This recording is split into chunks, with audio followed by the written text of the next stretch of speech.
Welcome to Relaxing Subjects. Tonight, we are going to slow down together.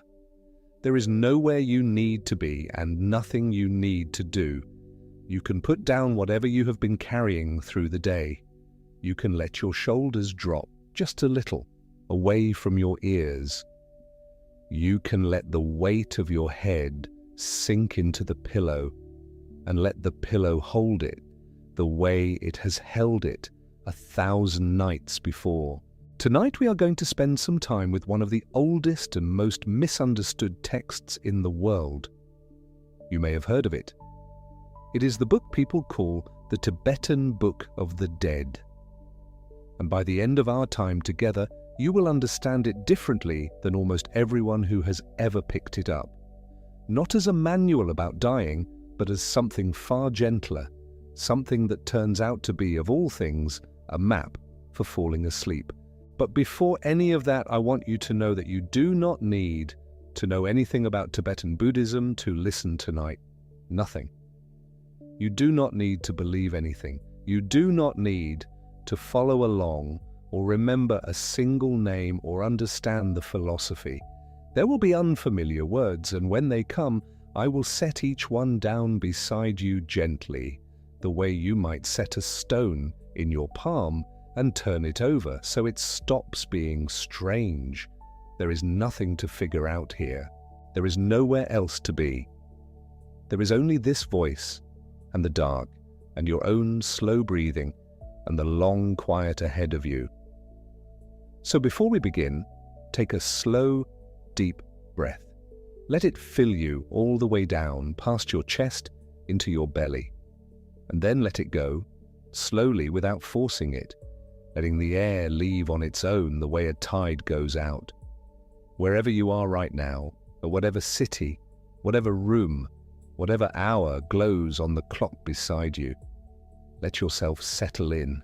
If you feel like it, you might leave a small note in the comments, just a word, telling us what time it is where you are and where in the world you are listening from.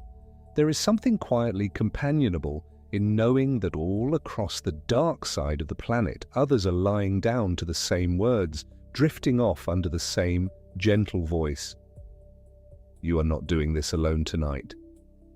Thank you for joining us here at Relaxing Subjects. Let us begin. Let me start with something that may surprise you because it surprised the scholars too. The book you know as the Tibetan Book of the Dead was never actually called that. Not in Tibet. Not by the people who wrote it, or copied it, or read it aloud for hundreds of years. That title, the one printed in gold on so many covers, the one that conjures images of skeletons and shadows and a literal guidebook for ghosts, that title was invented in the West.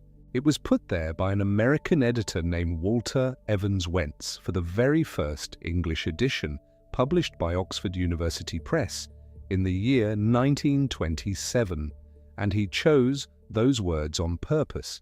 He was consciously echoing another book that was famous at the time, a collection of Egyptian funerary writings that everyone in his world already knew as the Egyptian Book of the Dead. He borrowed the shape of that name because it would sell, because it would be familiar, because it would land in the Western imagination like something recognizable. And it worked. The name stuck so completely that almost nobody remembers it was an invention at all. But here is the thing. That phrase, Book of the Dead, appears nowhere in the Tibetan tradition. It is not a translation. It is a costume the book was dressed in on its way through the door into the English-speaking world. And there is one more small, very human detail worth knowing because it tells you so much about how this text reached us. Walter Evans-Wentz, the man whose name is on that famous first edition, could not actually read classical Tibetan. He did not do the translating. The real work, the careful turning of one language into another, was done by a Sikkimese schoolteacher named Kazi Dawa-Samdup. It was Dawa-Samdup who knew the words, who knew the tradition, who carried the meaning across. Evans-Wentz edited what he was given, framed it, wrapped it in his own ideas, and put his stamp on it. So the very book that introduced the West to Tibetan ideas about death came to us already at a slight remove, translated by one man, reshaped by another, and renamed entirely. So if that is not its name, what is? Its real name is Bardo Thödol.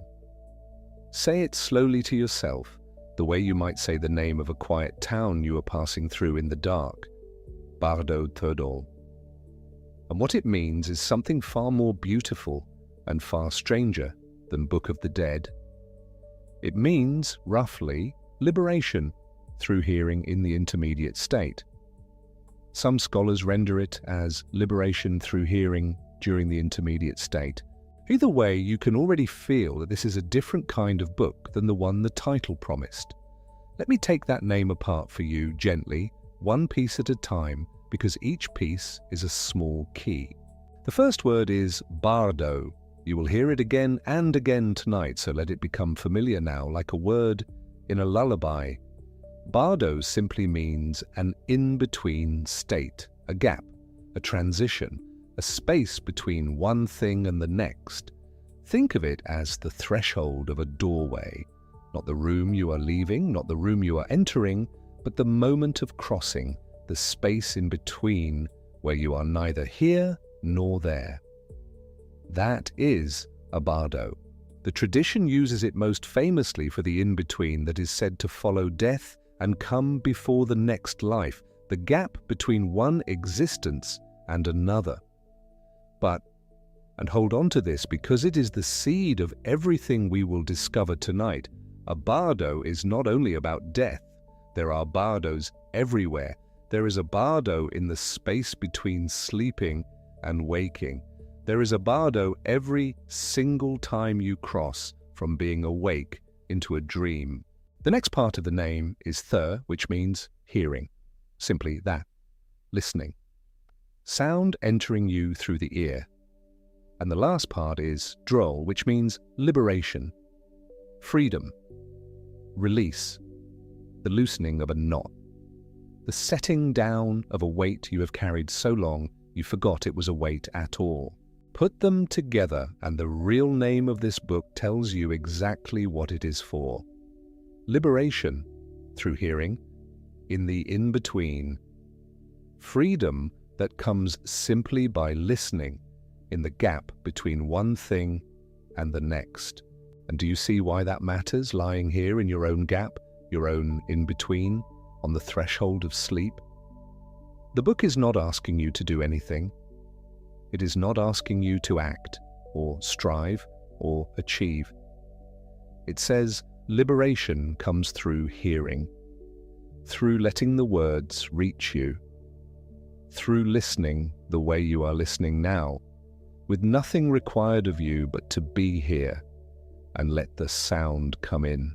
This is the first thing the popular title gets wrong, and it gets it wrong in a way that changes everything.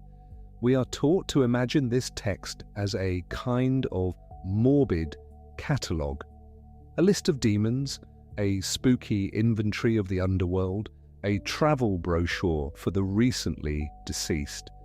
We picture it as something dark and frightening, a book about death in the way a horror film is about death.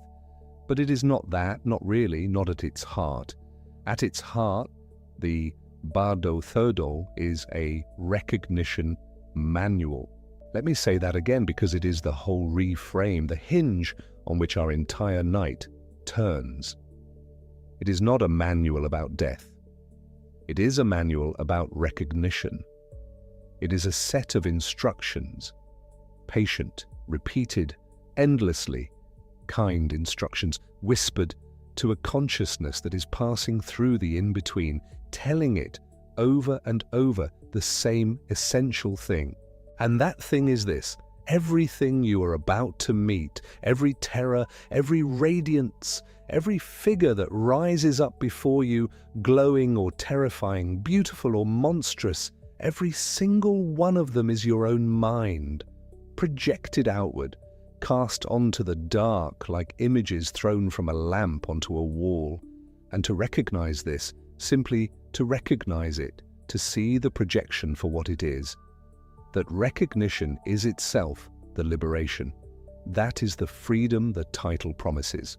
Not escape, not survival, not victory over death, just recognition, just seeing clearly what was always your own. Sit with that for a moment, because it is genuinely one of the most remarkable ideas any human culture has ever set down. The text is not warning you about external monsters waiting beyond death. It is telling you gently again and again that there are no external monsters. There is only the mind and what the mind makes, and the choice of whether to recognize it or to be frightened by it.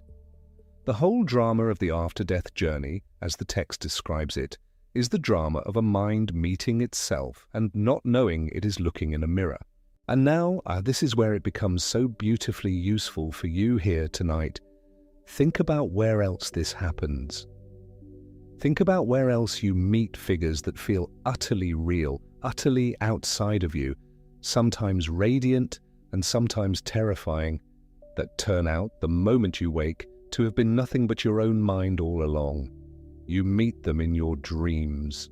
This is the connection that almost nobody makes, and it is the connection that the Tibetan tradition itself makes, deliberately, explicitly. The figures you meet in the Bardo after death are described in exactly the way we would describe the figures we meet in a nightmare. They feel real. They feel like they are happening to you, coming at you, separate from you, with their own will and their own menace. And then you wake and you understand there was no one in the room. There was no monster on the stair. There was only your own sleeping mind, dreaming up a shape and then being frightened of the shape it had made. The terror was real. The thing that caused it was you.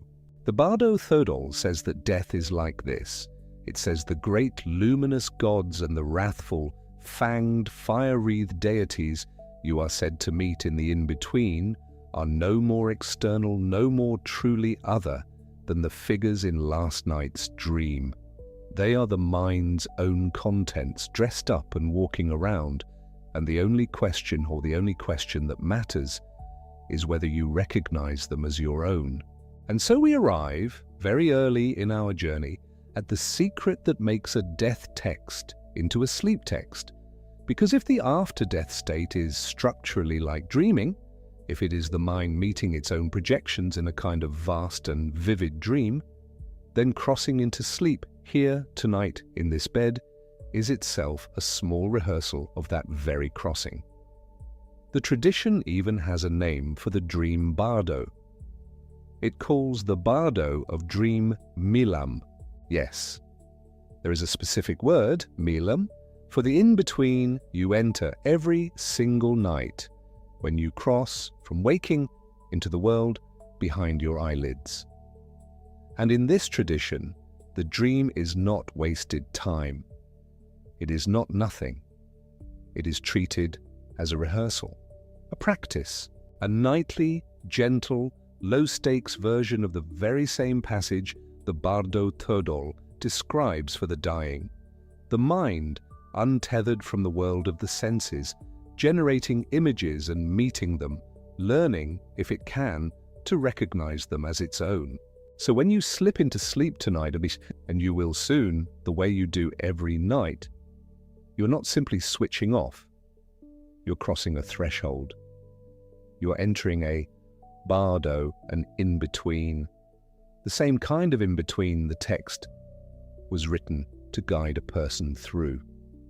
And everything you might meet on the other side of that threshold, every dream figure, every shifting scene, every face that looms or fades, all of it is yours, made by you, belonging to you. Nothing in the dark is coming for you from outside. There is nothing in the dark but you.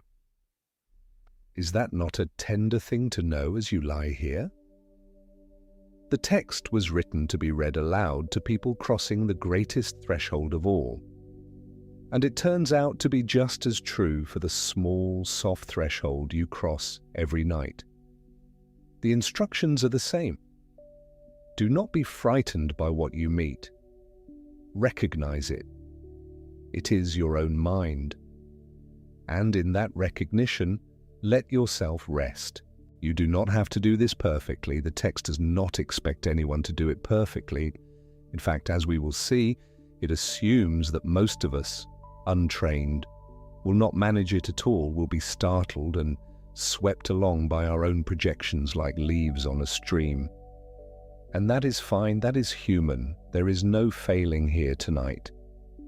If you simply lie here and let the words come in through your ears, you are already doing the one thing the title asks of you. Liberation through hearing. You are hearing. That is enough. Let me lower the stakes even further because I want you to feel completely safe as we go. We are not going to dwell on anything frightening. We are going to walk slowly, and the further in we go, the calmer it will become, because the deepest message of the whole text is the most reassuring one there is. That there is nothing out there to fear, because there is no out there at all. The wrathful figures, when we reach them, we will meet gently, and I will show you why they are nothing but the same kindness wearing a fierce face. The judgment, when we reach it, we will see undone, because the judge turns out to be no stranger. Step by step, everything that looks dark in this book turns out to be lit from within by your own mind, and the whole journey turns out to be a long, patient invitation to stop being afraid of yourself. But we are getting ahead. Let us not rush. There is a whole night ahead of us, and the slow unfolding is the point. For now, I only want you to hold these few small things lightly, the way you would hold something you are about to fall asleep over and do not need to keep. The first, the famous name, the Tibetan Book of the Dead, is a Western invention given to the book by Walter Evans-Wentz in 1927, borrowed from the Egyptian Book of the Dead and translated for him by Kazi Dawa-Samdup. The real name is Bardo Thödol, Liberation through Hearing in the Intermediate State. The second, it is not a book about death. It is a book about recognition. Everything you meet in the in-between is your own mind, projected outward the way the figures in a dream are. And the third, the one to carry into sleep. A bardo is an in-between, and one of those in-betweens is the threshold you cross every single night when you fall asleep. The dream is milam, the dream bardo, a rehearsal for the great crossing, which means this book, written for the dying, is also, quietly, secretly, a map for you tonight, here, drifting off into the dark. Let that settle. There is nothing to hold on to. You can let even these few ideas grow soft and blurry at the edges. They are not a test. They are just shapes in the lamplight, and you can watch them dim. Let us pause here for a moment. Take a slow, deep breath. Draw it in gently all the way down and feel the way the body knows how to do this without you telling it anything at all. And let it go, slowly, releasing a little more of the day with the air as it leaves. Notice how the room has grown quieter around you, or perhaps it was always this quiet, and you are only now beginning to hear it. Notice the weight of your body against the bed, the places where you are held, your head, your shoulders, your hips, your heels, all of you supported, all of you let down at last into the stillness. Notice, if you can, the small space between one breath and the next, that little gap, that pause when nothing is happening. That too is a kind of bardo, an in-between, a threshold you cross and cross again, all night long, without any effort at all. There is nothing you need to do now. There is nowhere else to be. The words will keep coming, soft and unhurried, and you can follow them or let them blur, whichever happens on its own. When you are ready, and there is no hurry, none at all, we will continue together, and we will begin to walk slowly and gently into the story of where this book came from and the long, luminous passage it was written to describe. For now, just breathe. Just listen. Just let yourself begin to sink. Let us begin with a name, because the name is where almost everyone first goes astray. You have likely heard of this book, the Tibetan Book of the Dead. It has a certain weight to it, a certain shadow, the kind of title that makes you lower your voice a little. It sounds like a forbidden thing, a grimoire, a catalogue of horrors to be opened only by candlelight. But here is the first quiet surprise, and it is a gentle one, the kind of thing that loosens a knot you did not know you were carrying. That title was never the book's name, not in Tibet, not in the tradition that gave it to the world. No one who first wrote these words, or first whispered them aloud, ever called it anything of the sort. The title we know was made in the West, and it was made fairly recently. In 1927, an American editor named Walter Evans-Wentz brought out the first English edition, published by Oxford University Press, and it was he who chose to call it the Tibetan Book of the Dead. He did this deliberately, echoing another famous title of his day, the so-called Egyptian Book of the Dead, hoping perhaps that the familiar phrasing would help a Western reader find a doorway into something very foreign. It was, you might say, a kind of label on the spine to help the book sell, to help it land in hands that would otherwise never have reached for it. The phrase appears nowhere in the Tibetan tradition itself. It is an echo and an invented one. And there is something else worth knowing, something that softens the whole picture even further. Evans-Wentz did not actually read classical Tibetan. He could not have translated these words himself. The real work, the careful carrying of meaning from one language into another, was done by a Sikkimese schoolteacher named Kazi Dawa-Samdup. He was the one who sat with the original and rendered it into English line by patient line, while Evans-Wentz edited and arranged and wrapped the whole thing in his own ideas about the soul and the cosmos. So the book you have heard of comes to us through two hands at least, and the name on its cover belongs to the one who did not do the translating now. The real name. Let us hold it gently, because it changes everything that follows. The book's true title is Bardo Thödol, 3 small Tibetan syllables. Bardo, which means the intermediate state, the in-between, the gap. Thö, which means hearing, the act of listening. And drol, which means liberation, freedom, release. Put them together and you have something that has nothing in it of the word book, nothing of the word Tibetan, and nothing, not one syllable, of the word dead. Bardo Thödol, liberation through hearing in the intermediate state. Say it to yourself once, slowly, as you lie there. Liberation through hearing. Not liberation through study. Not liberation through ritual or fear or struggle. Through hearing. Through nothing more than letting words reach you while you rest in a place between one thing and the next. But there is a kindness built into that phrase that I find almost unbearably tender. It asks so little of you. It asks only that you listen. And this is the second surprise, larger than the first. Once you know the real name, you begin to see that this is not, at heart, a book about death at all. I know how strange that sounds. A text traditionally read to the dying and then to the dead, read over the body and into the silence after the breath has stopped. A text that maps the days after a life has ended. How could it not be about death?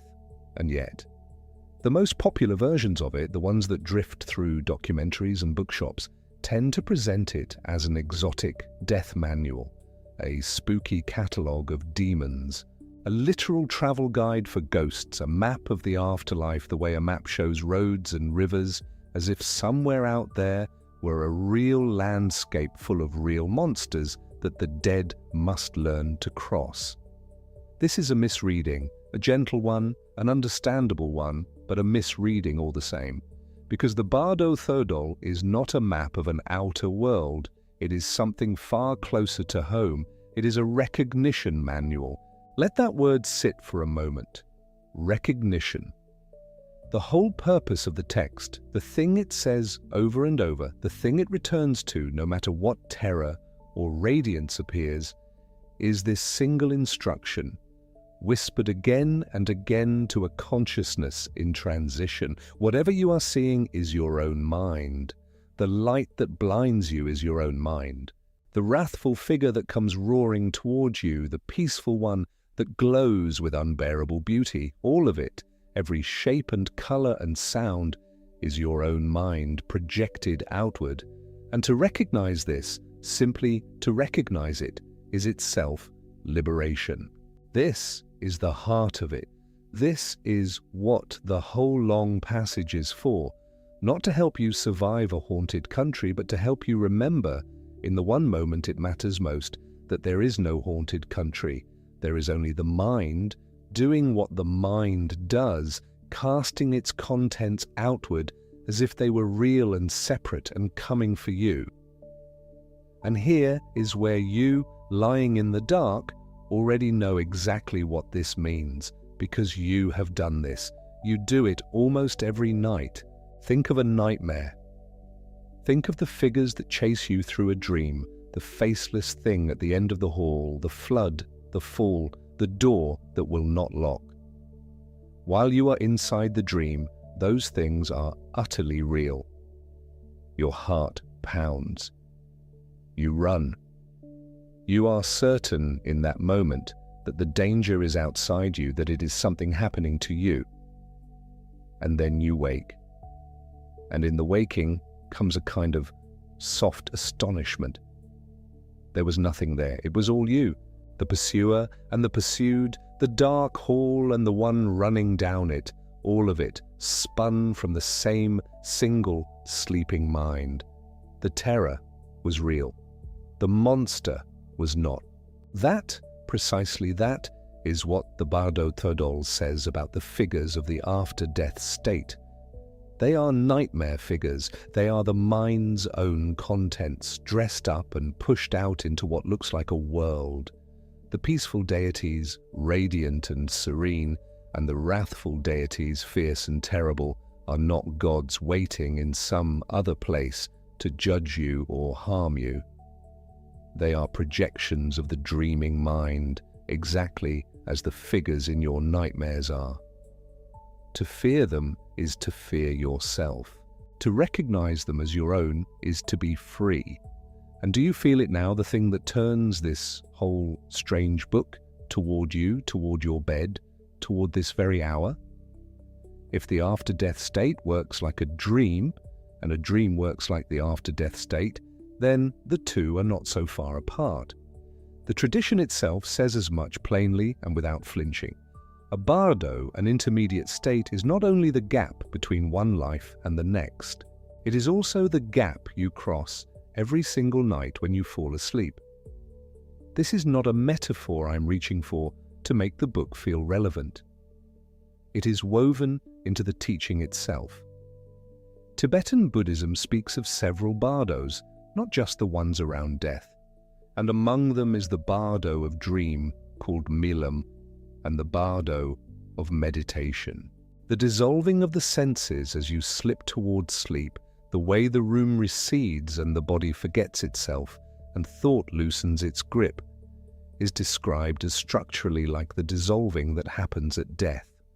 The same letting go, the same loosening of the knot that ties you to the daylight self, and the dream that follows, that whole shimmering theatre your mind builds in the dark, is treated not as random noise but as something meaningful, a rehearsal, a nightly practice for the very visions the text describes. Imagine that. The tradition holds that every night, when you close your eyes and sink, you are quietly practicing for the greatest letting go of all, without trying, without even knowing. You lie down, the world dissolves, images rise and play, and frighten and delight you, and then they fade, and you remember on waking that none of it could touch the one who watched. You have done this thousands of times.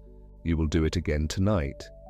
So when this old text speaks to a consciousness slipping out of one state and into another, urging it gently again and again to relax, to recognize, not to grasp, not to flee, it is also in a quiet way speaking to you, to the part of you loosening its grip on the day right now. There is nothing here to fear. The dark you are sinking into is not an enemy. The images that may rise behind your eyes as you drift are not omens or threats. They are the mind doing what the mind does, and you can meet them the way the text asks the dying to meet the light, without fear, with a soft, open recognition. Oh, that is only me, that is only the mind dreaming. There is something deeply restful in that, I think. To know that you do not have to fight the night, to know that the very thing you are doing as you listen, the slow surrender into sleep, is described by one of the world's oldest contemplative traditions, not as a defeat but as a rehearsal for liberation. You are not failing the day by letting it go. You are practicing the most natural and the most profound thing a mind can do. You are crossing a threshold you have crossed 10,000 times, and you have always come through, and you will come through again. Let us pause here for a moment. Take a slow, deep breath, let it fill you without any hurry, and feel just for this one breath how little effort it actually takes to be alive and resting here. And let it go. Let the breath leave the way the light leaves a room at dusk, gradually, without alarm, nothing lost that will not return. Notice the dark behind your closed eyes, and notice that it is not empty and not frightening. It is soft. It is a kind of doorway, and you stand at it every night. And there is nothing on the other side but rest. You do not have to walk through it. You do not have to do anything. You are already crossing slowly, the way you always do, the way the body knows. Feel the bed beneath you holding all of your weight so completely that you can finally stop holding it yourself. And in the space between this breath and the next, in that little gap where nothing happens, let yourself rest. That gap is a bardo too. You are in it now, and it is safe, and it asks nothing of you at all. When you are ready, and only then, we will go on together, gently, and we will begin to ask where this strange and tender book first came from, who is said to have written it, and how it stayed hidden for so long before it found its way into the light. There is a story told within the Nyingma school, the oldest of the 4 great schools of Tibetan Buddhism, about how the most important teachings are sometimes too powerful for the world to receive all at once. The world has to be ready. The understanding has to ripen, and so certain masters, in their compassion, would compose a teaching or a practice and then conceal it, the way you might plant a seed in autumn, knowing it will not be right to dig it up until spring, or even until a spring several generations from now. These hidden teachings are called terma. The word means simply treasure. Not treasure in the way we sometimes use that word casually to mean something vaguely valuable. Treasure in the most literal sense, something placed somewhere specific with great care to be found by the right person at the right time. And the tradition holds that the Bardo Thödol, the text we are traveling through together tonight, is one of those treasures. Let the weight of that settle for a moment. Not the metaphor of it, but the feeling of it. That something could be composed and deliberately hidden, and then wait quietly in the dark of a mountain or the depth of a mind for centuries until the moment was right. There is something in that story that feels true, even if you hold it lightly, even if you carry it the way you might carry a stone you found by a river. Not because you are certain of what it is, but because it has a good weight in the hand. The tradition attributes the original composition to Padmasambhava. He is known in Tibetan as Guru Rinpoche, which means simply and warmly precious teacher. He is one of the most revered figures in all of Vajrayana Buddhism, and his story itself has the quality of a parable told across many lifetimes. According to the tradition, he came to Tibet in the 8th century, the 700s by the Western calendar, and he came because Buddhism was struggling to take root there. The older spirit traditions of Tibet were strong, and the new teaching needed someone who understood power, who could meet what was wild and fearful, not with suppression, but with transformation. Padmasambhava, as the stories tell it, was that person. He moved through Tibet, taming, consecrating, converting obstacles into helpers, and in doing so, he helped lay the foundation for what would eventually become one of the most elaborate and psychologically sophisticated religious traditions the world has produced. He did not work alone. Alongside him, as his closest disciple and his consort, was a woman named Yeshe Tsogyal. Her name means something like Lake of Primordial Wisdom, and she is credited in the tradition with helping him encode and conceal the treasures he composed, inscribing them sometimes in symbolic script, sometimes on yellow parchment, sometimes planting them as what the tradition calls mind treasures, seeds of understanding placed inside the minds of disciples who would not be born for centuries. The relationship between Padmasambhava and Yeshe Tsogyal is one of the most unusual in any religious tradition, a partnership of equals, each amplifying the other's understanding, both working toward the same single purpose of preservation and transmission. Now, it is worth holding this part of the story gently. The terma tradition is exactly that, a tradition, a living religious account of how the teaching came to exist and why it has the authority it has. The Nyingma school teaches it with full seriousness and deep devotion, and it has shaped the way the text has been received and practiced for centuries. Whether you take it as literal history, as myth in the oldest and truest sense of that word, as a way of saying that some wisdom feels too ancient to have a single human origin, any of those is a valid way to hold it. What matters for our journey tonight is not the metaphysics of how the text arrived, but what it says and what it asks of us, and why it has spoken to so many people across so many centuries and so many cultures that had no context for it at all. The treasure itself was said to have remained hidden for several hundred years after Padmasambhava's time. And then, in the 14th century, a man named Karma Lingpa climbed a mountain. The mountain was called Gampodar. It is in the Drikung region of central Tibet, and the tradition says that Karma Lingpa, who was what is known as a terton, a treasure revealer, a person with the capacity and the karma to locate and decode these hidden teachings, found the text there. He was said to have been around 15 years old. The Bardo Thödol was not the only thing he found. What he discovered was a larger collection of texts, a whole cycle of practices and instructions that together form something called the Kargling Jikro, which translates roughly as the profound dharma of self-liberation through the intention of the peaceful and wrathful ones. The Bardo Thödol, the Bardo Thödol that we know, that has been translated into dozens of languages and read in every corner of the world, is a portion of that larger cycle. It did not exist in isolation.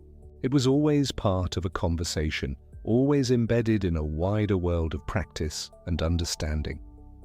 Think for a moment of what it means to belong to a tradition that believes in this kind of inheritance, that somewhere in the fabric of things, wisdom waits, that it is not lost, only resting, that the right moment, the right person, the right conditions, these are enough to bring it forward again. There is something deeply calming in that idea. Not passive, not fatalistic, but trustful. The way you trust when you fall asleep that the morning will come without your needing to manage it. The text belonged, as Karma Lingpa uncovered it, to the Nyingma school. Nyingma means literally the old ones. It is the school that traces itself back furthest to Padmasambhava himself, to the very first transmission of Vajrayana Buddhism in Tibet. Vajrayana is one of the three broad vehicles of Buddhist practice, alongside Theravada and Mahayana, and it is characterized by its use of ritual, visualization, mantra, and what you might call skillful transgression. The deliberate engagement with powerful forces, including death and desire and terror, as a path to liberation rather than as obstacles to be avoided. Where other traditions might ask you to turn away from the difficult things, Vajrayana says, look directly, recognize what it is, and in the recognition, be free. That principle, recognize what you are looking at and be free, is the entire beating heart of the Bardo Thödol. Now we should speak about why it was meant to be read aloud. The full title again, Bardo Thödol. Bardo, the in-between state, the intermediate passage, the hearing, drawl, sometimes written dol, liberation. Liberation through hearing.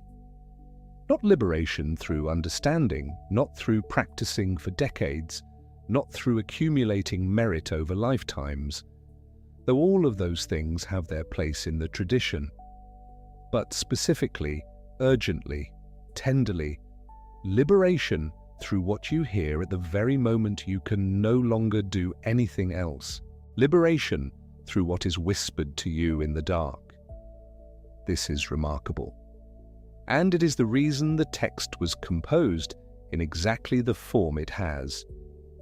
When a person died, or was dying, a lama, a teacher, or another person trained in these practices would sit beside them and begin to read, not to perform a ritual for the benefit of the living, not to comfort the family, though it may have done that too, but to speak directly to the consciousness of the person who had just crossed, or was in the process of crossing, the threshold of death, to address them by name, to say, this is what you are about to encounter, this is what it means. Do not be frightened, do not mistake it for something other than what it is. You know this, deep in you you have always known this. Pause with that image for a moment. A room, perhaps lit by butter lamps, the smell of incense, the stillness after a breath has stopped, and a voice, calm and unhurried, reading words that were meant to carry a consciousness through unfamiliar territory, the way a guide walks ahead of you on a path you have never taken, holding a lamp and saying, "Here, come this way, nothing here will harm you if you see it clearly." The reading was meant to continue for days. The tradition speaks of the intermediate state as lasting up to 49 days, 7 times 7, a number that carries enormous symbolic weight in the tradition. And during those 49 days, the text was read, at intervals, returning again and again to the same central message patiently, the way you might remind a person who is frightened of something they need to remember, again and again, until the remembering settles into them deeply enough to hold. This is also, if you notice it, a kind of lullaby, not in the trivial sense, but in the deep sense. A voice speaking steadily in the dark to a consciousness that is adrift and does not quite know where it is, saying, "I am here, I am with you. You are not as lost as you feel. What you are meeting is familiar if you can only remember." And now, before we begin the actual journey through the Bardos themselves, let us name them clearly, so you know the shape of the territory we will pass through together tonight. The tradition, in its fullest form, speaks of 6 bardos that together span all of conscious existence. But the 3 that concern the Bardo Thödol most directly, the 3 that form the heart of its instruction, are these. The first is the chikhai bardo. Chikhai means, roughly, the moment of death or the dying process. This is the bardo of the transition itself, the passage across the threshold. It is the briefest in one sense and the most critical. What happens here is so immediate, so absolute that it determines everything that follows. The second is the chönyid bardo. Chönyid means dharmata, which is a Sanskrit word that carries the meaning of the nature of reality, the suchness of things, what things actually are when you look without the filter of your habitual mind. This is sometimes called the bardo of reality or the bardo of luminosity.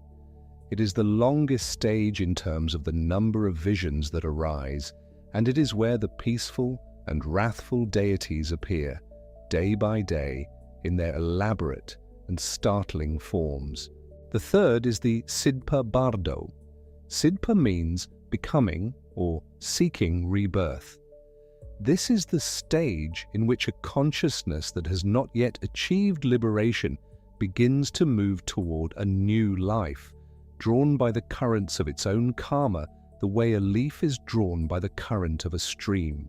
3 stages, 3 chances, and because the tradition is remarkably compassionate about this, 3 distinct moments at which recognition is possible, at which the whole machinery of conditioned existence can stop, if only the consciousness can see what it is seeing.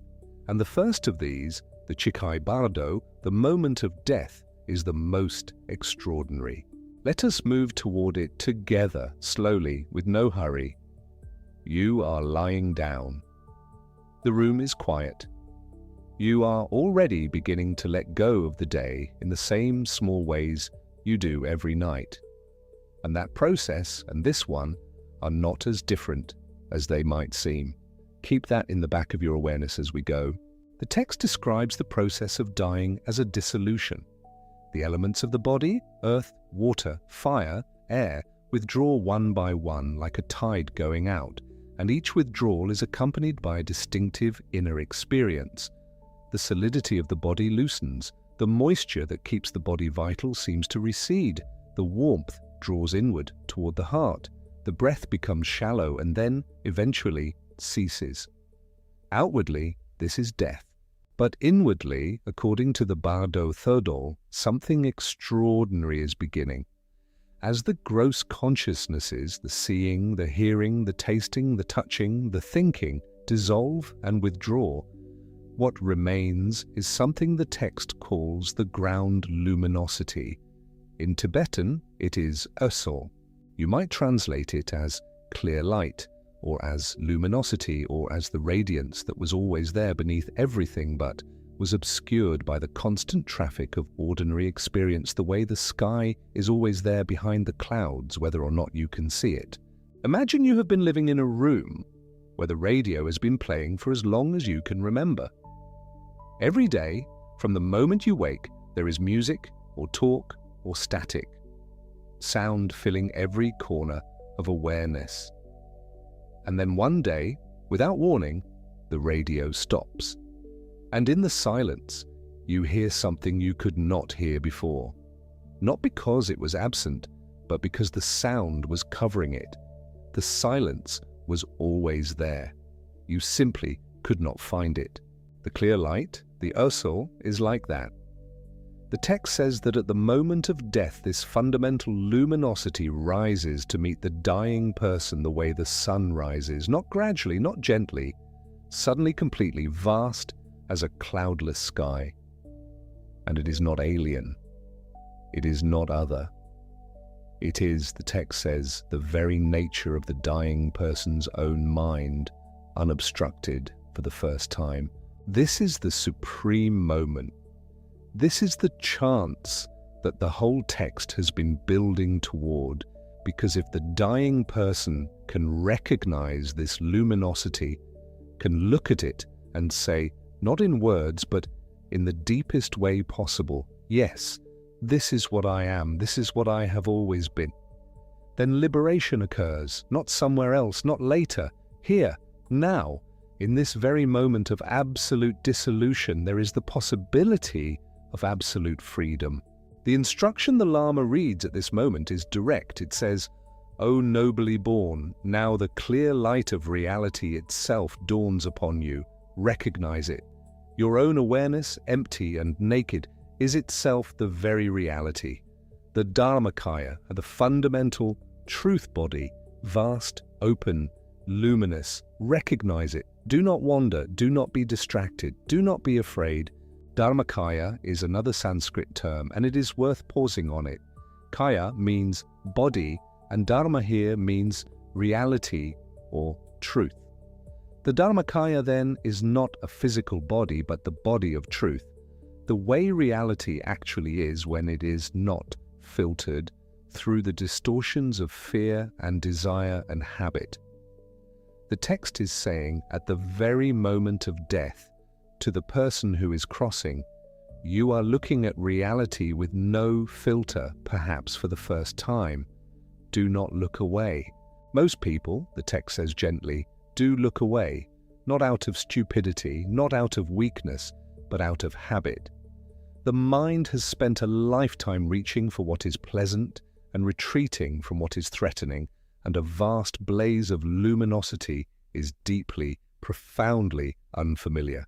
It is too bright, too open, too without edges, and the trained response of a lifetime, find an edge, find a shape, find something to hold, kicks in automatically, even here, even now, and the consciousness, without meaning to, turns away from the greatest light it has ever encountered.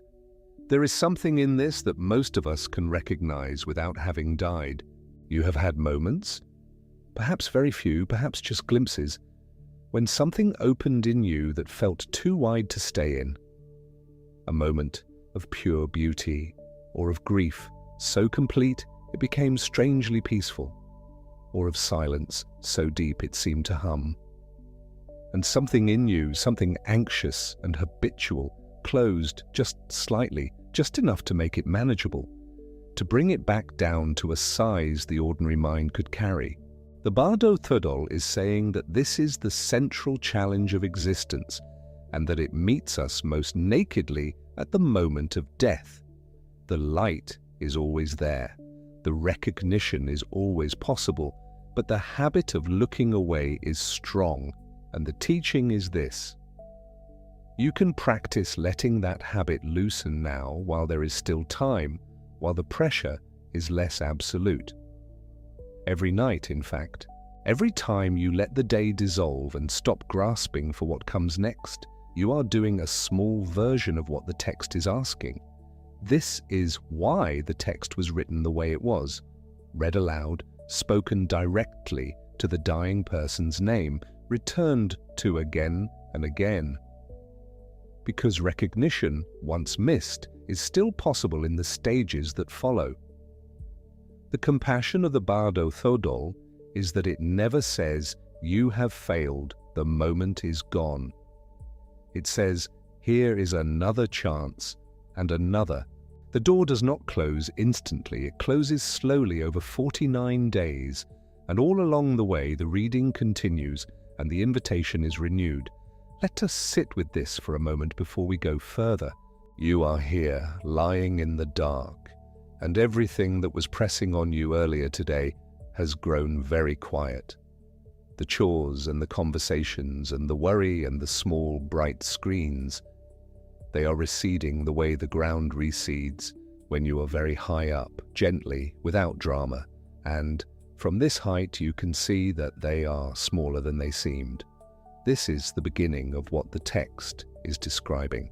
Not death, nothing as final as death, but a rehearsal.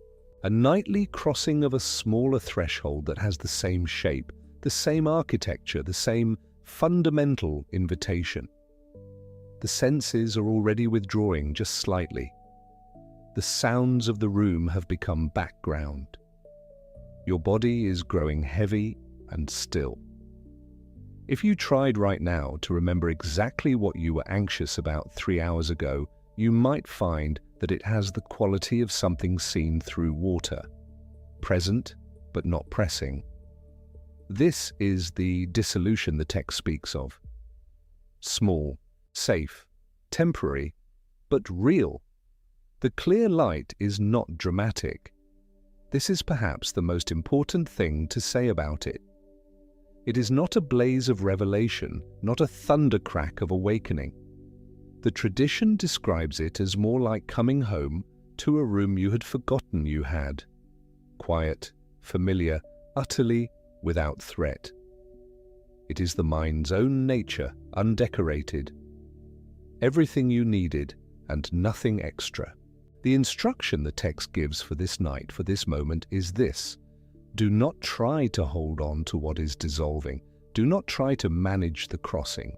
Simply allow the awareness that remains when everything else has grown quiet to be exactly what it is.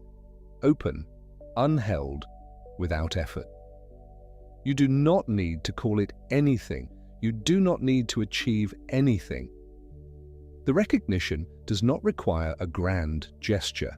It may be as small and as simple as noticing just once that what is here when the noise has quieted is not nothing. It is not frightening. It is, in fact, already quite calm. Let us pause here. Take a slow breath in, deeper than the last few, and feel the full expansion of the chest, the whole body receiving air without any effort on your part. The breath coming because it comes, because the body knows its own work, and you do not need to help. Hold it for just a moment, and then let it go. Feel the whole chest release, and follow that release all the way down to the very bottom of the breath, past the point where you think it ends, into that small, still space that is there after the exhale, before the next inhale begins. That space, that small gap. That is a very modest bardo. That is the intermediate state in miniature. And you are in it, and you are fine, and the next breath will come as it always has, and nothing is required of you here except to be present to how safe this small gap actually is. Notice what is here in it. Not thoughts about it, just the fact of it. The brief, quiet interval between one breath and the next, where the body has let everything go and has not yet needed to begin again. That space has been here every single breath of your life. Thousands of times each day, you cross it and cross it and cross it again, and it has never held you against your will, and it has never failed to give way to the next breath when the time came. The bardo is like that too. That is what the tradition says, a crossing, not an ending, a space between, not a void. When you are ready, because there is no hurry, the next part will be here whenever you need it. We will move together into the longest stage that follows, into the luminous world of the chönyid bardo, where the mind begins to populate the silence with its own contents, where the visions arise, where the peaceful and wrathful deities appear one by one, and where the central teaching of the Bardo Thödol is given its fullest and most elaborate expression. We will meet the 5 wisdom Buddhas and their paired lights. We will understand why the terrifying figures are not what they seem. We will see how the dreaming mind and the after-death vision share exactly the same source, and why that is not frightening, but deeply, quietly freeing. But for now, rest here. Rest in the simplicity of this breath and this pause and this darkness, and let the story of Padmasambhava and Yeshe Tsogyal and the treasure hidden in a mountain for centuries settle into you the way water settles into dry ground, slowly, without ceremony, finding every space that is available, making everything a little softer than it was. You did not need to earn any of this. You did not need to understand it perfectly. The teaching came looking for you, the way all good teachings do, in the moment you were ready to hear it, and you are hearing it now, and that is enough. The tradition says that hearing is liberation, and you are here and you are listening, and somewhere in the fabric of things a teacher with a lamp is pleased. There is a teaching that says the mind is like a sky, not like a bird in a sky, not like a cloud passing through one, but like the sky itself, open, without limit, without preference, holding everything that arises and releasing everything that passes without being altered by any of it. The Bardo Thödol begins with this understanding. It does not arrive at it slowly over many chapters. It begins there the way all genuine teaching does, by pointing immediately to what is most important and then spending the rest of its length helping you remember what you already glimpsed. Before we can understand what the text teaches about the Bardo itself, it helps to understand how the text came to exist at all, because the story of its origin is itself a teaching about time, about readiness, and about the difference between a message written for now and a message hidden until the moment it is needed. The tradition holds. And here we are in the territory of religious history, of a living tradition's account of itself, not of what can be verified the way you verify a date or a manuscript. That the teachings of the Bardo Thödol were first given form by Padmasambhava, known also as Guru Rinpoche, the great precious teacher, who arrived in Tibet in the 8th century. He was a tantric master, a practitioner of Vajrayana Buddhism, that branch of the tradition which understands reality as energy in transformation and which uses ritual, mantra, visualization, and transmission to work directly with the nature of mind. He came to Tibet at the invitation of the king, and what he did there, according to the Nyingma school, the oldest of the 4 great schools of Tibetan Buddhism, was not simply to teach, but to plant. He and his closest disciple, Yeshe Tsogyal, a woman of extraordinary spiritual attainment who is remembered in the tradition as both consort and lineage holder and compiler of these very teachings, concealed texts and practices throughout the landscape of Tibet and beyond. They hid them in the earth, in rocks, in the minds of future students who would not be born for centuries. These hidden teachings are called terma, which means treasure, and the practitioners destined to find and reveal them are called tertuns, treasure revealers. This is the tradition. It is not a metaphor, at least not only. For those within the Nyingma lineage, the terma tradition is a living fact, a form of grace extended across time, teachings given not to one generation, but to all the generations that would need them, calibrated to arrive at the moment of ripeness. You do not need to believe this, literally, for it to do something in you. The idea that a teacher 8 centuries ago looked forward into time and thought of you, thought of the person who would eventually need these words, has a particular weight to it, especially in the dark, especially when you are tired, especially when something in you is ready to be met. The specific text we are exploring tonight was not found for 5 centuries after Padmasambhava hid it. It was discovered in the 14th century by a treasure revealer named Karma Lingpa on a mountain called Gampodar. He drew it out of the tradition the way a deep spring surfaces through the earth, not created at that moment, but arriving at the moment it was wanted. The text he revealed was not the Bardo Thödol alone, but a larger cycle of teachings, the cycle whose full name is often rendered in English as the profound Dharma of self-liberation through the intention of the peaceful and wrathful ones, the Kargling Jikro. The Bardo Thödol, the part that concerns the 3 stages of the intermediate state, sits within this larger cycle the way a lamp sits within a room. The room is necessary, the lamp is what you read by, and here is what makes this lamp different from almost any other text in the world. It was not written to be read privately, in silence, in a library or a cell. It was written to be spoken aloud to someone who could no longer answer. That is the whole architecture of the thing. The title tells you liberation through hearing. Not liberation through reading, not through understanding, not through years of practice, through hearing. The Lama who performs the reading leans close to the dying person, or later to the body, and speaks directly in the second person, using the person's own name. What comes next is so important that the tradition trusts it to survive the dissolution of the senses, to reach the consciousness even after the breath has stopped, even after the body is still. It is a message for the traveler who is already in motion.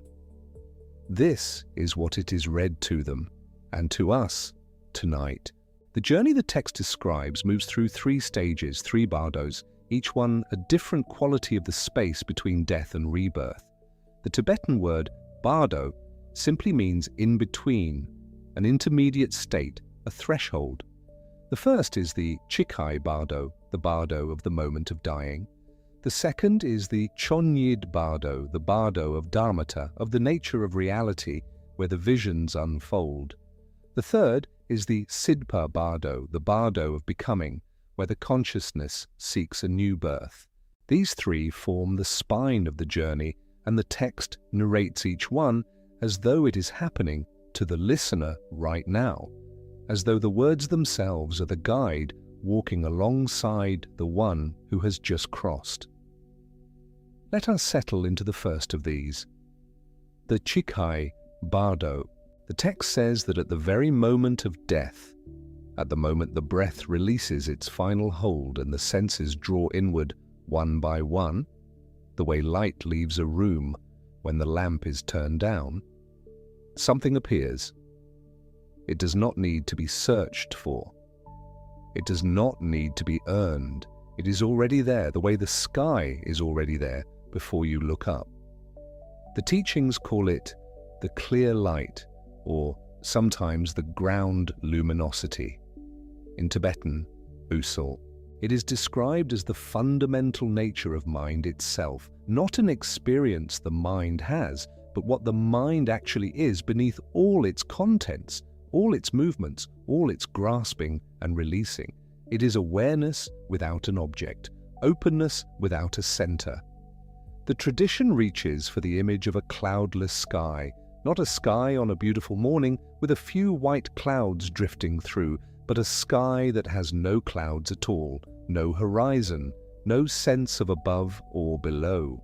Pure, undivided, luminous openness. The text says, this clear light appears at the moment of death to every consciousness, everyone.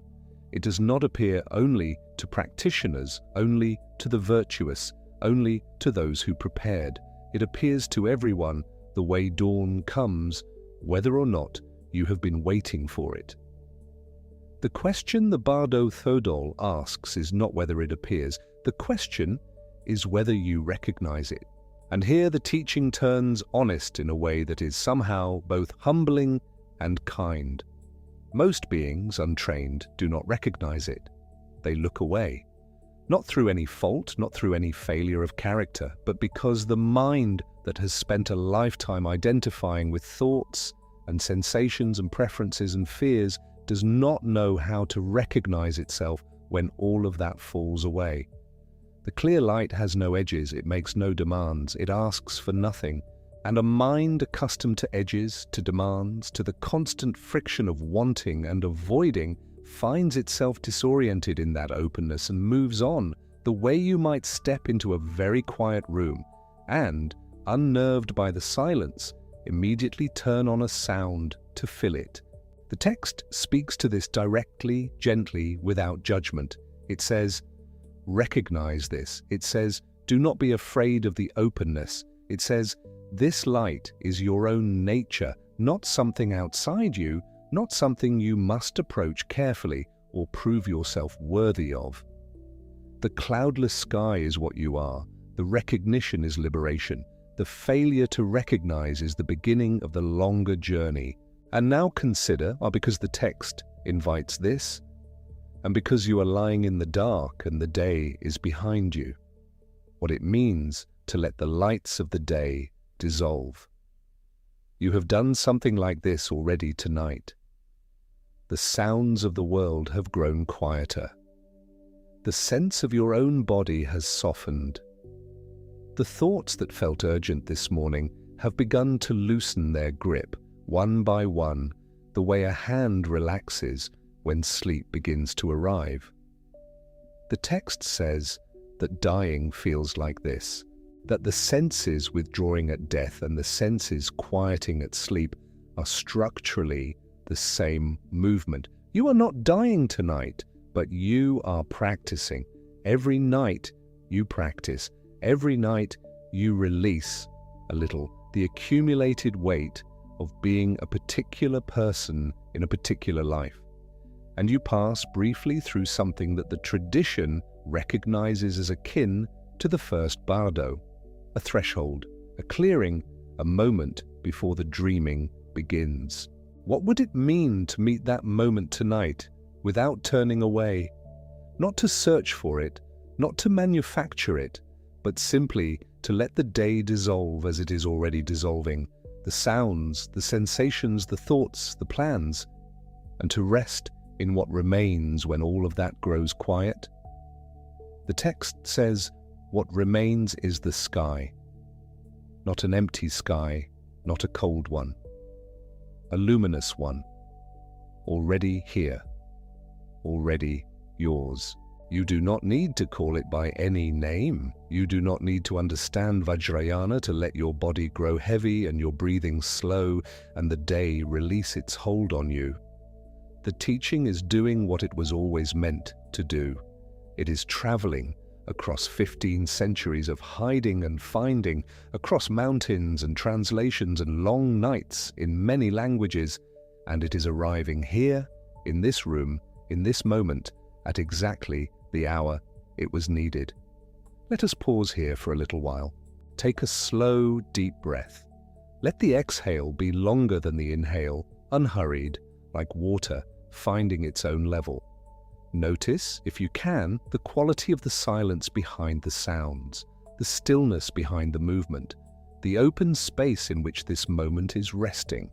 You do not need to name it, you do not need to hold it, you only need to notice that it is already there, the way the sky is already there, before you look up. When you are ready, there is no hurry, no test, no arrival time. We will continue together into the chönyid bardo, where the visions begin. The chönyid bardo arrives the way morning arrives when you have been awake all night, not as a single moment, but as a gradual presence, a brightening that has no clear beginning. In the tradition, after the clear light of the first bardo has faded, after the consciousness has turned away from it, as most do, as the untrained mind almost always does, not from weakness, but from the sheer unfamiliarity of that much openness, the chönyid bardo begins.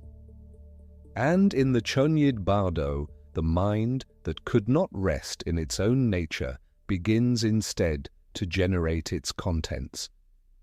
Visions arise. Forms appear.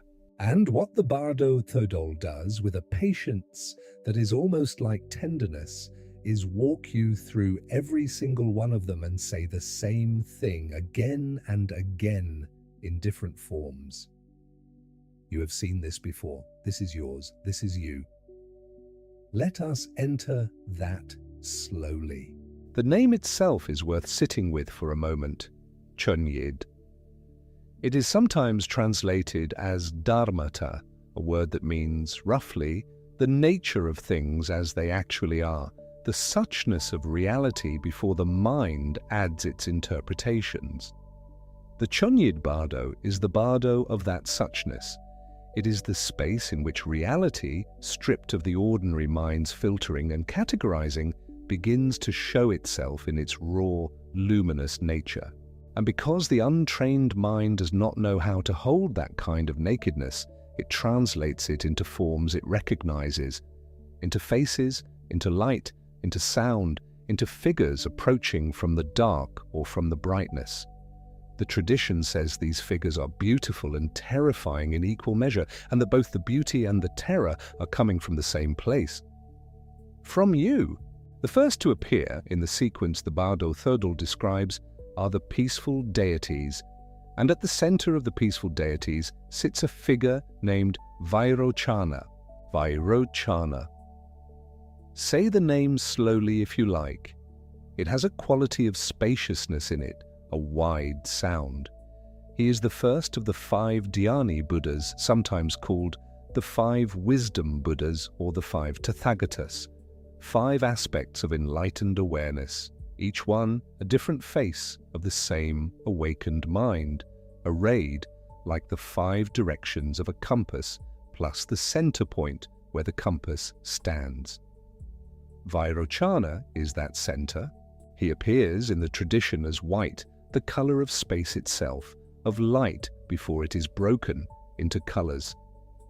His element is space, or sometimes form, the field in which all phenomena arise. He sits at the heart of the mandala, which is simply the Sanskrit word for a sacred arrangement, a circle with a center, a map of the mind's own territory. And from his heart, the text says, a brilliant white light streams outward, blue-white, some translations say, the color of sky at high altitude when there is nothing between you and the sun. A dazzling light, almost too much to look at directly, the kind that makes you want to shade your eyes. But alongside that brilliant light, softer and more inviting, there is another light, a dull, comfortable white, the white of an overcast day, gentle and diffuse, nothing sharp about it, easy to rest in.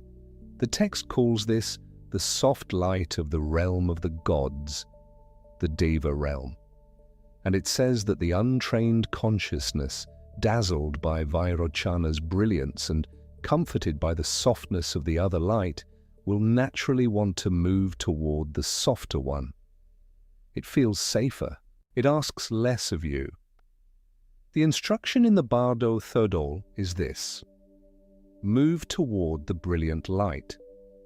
Not because the soft light is evil or dangerous, but because the brilliant light is what you actually are, and moving toward the soft one is moving away from yourself into a comfortable distraction, a kind of spiritual dimness, pleasant enough, but not liberation.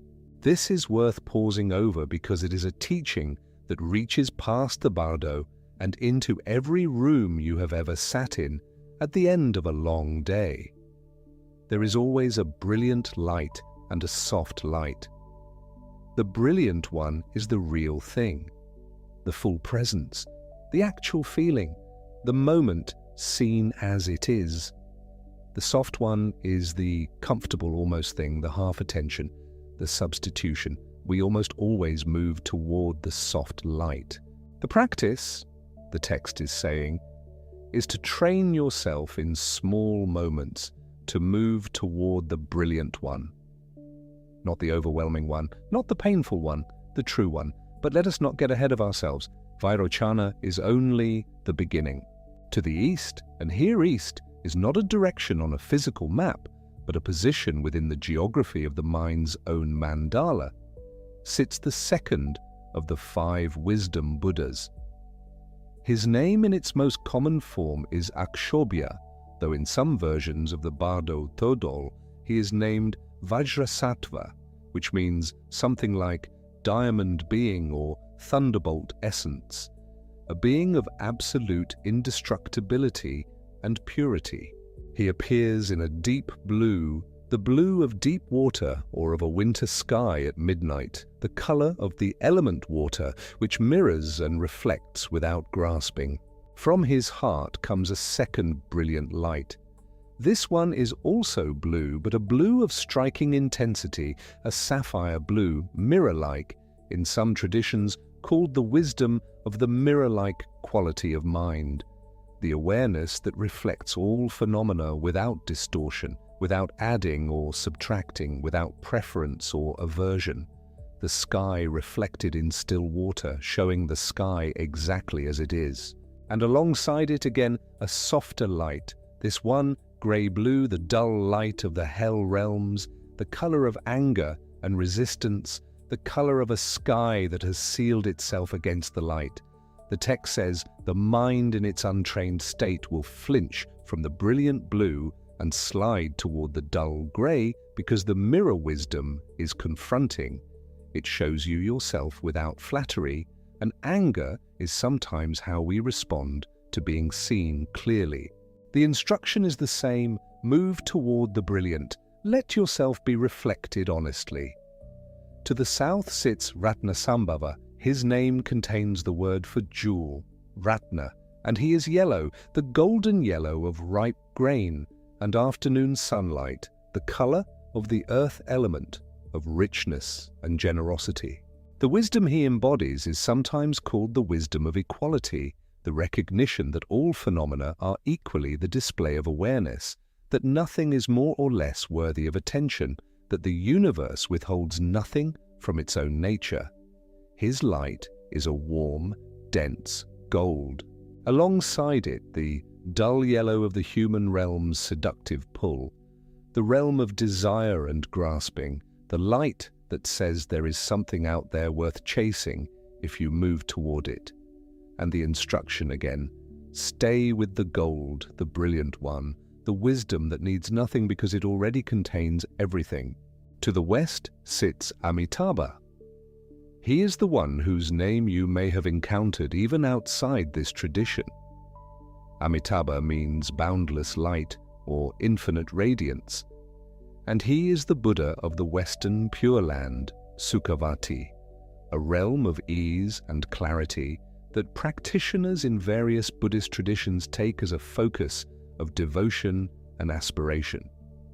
In the mandala of the chönyid Bardo, he is red, the color of fire, of sunset, of warmth that spreads without consuming. His element is fire. His wisdom is the discriminating awareness wisdom, the ability to perceive each phenomenon in its own particularity, to see every face, every moment, every leaf as distinct and unrepeatable without losing sight of the whole. His light is a deep, rich red, the red of rubies held up to a lamp, and the dull light beside it is the dim red of the hungry ghost realm, the Preta realm in the Sanskrit, the realm of craving, of the being whose throat is too narrow to swallow, who reaches always for more and is always empty. That pull toward the dull red is the pull of wanting something outside yourself to fill what only recognition can fill. The brilliant red of Amitabha says, what you are looking for has always been radiating from your own heart. Turn toward it, and to the north, the fifth and last of the wisdom Buddhas, sits Amoghasiddhi. His name means something like he whose accomplishment is infallible or unfailing success, in the one in whom action and awareness are completely integrated, where nothing is wasted and nothing misses its mark. He appears in green, the color of wind and of the element air, of growth and movement and the breath that fills you without effort. His wisdom is the all-accomplishing wisdom, the awareness that knows how to act in the world from a place of complete ease, neither forcing nor avoiding. His light is a bright, living green, and the dull light beside it is the pale green of the jealous god realm, the Asura realm in the tradition, the realm of comparison and competition, the mind that measures its worth against others and finds itself either lacking or superior, neither of which brings rest. The dull green pulls at the consciousness with its promise of victory, of surpassing, of proving something. The brilliant green of Amoghasiddhi says, you have nothing to prove. The action arises on its own from the stillness.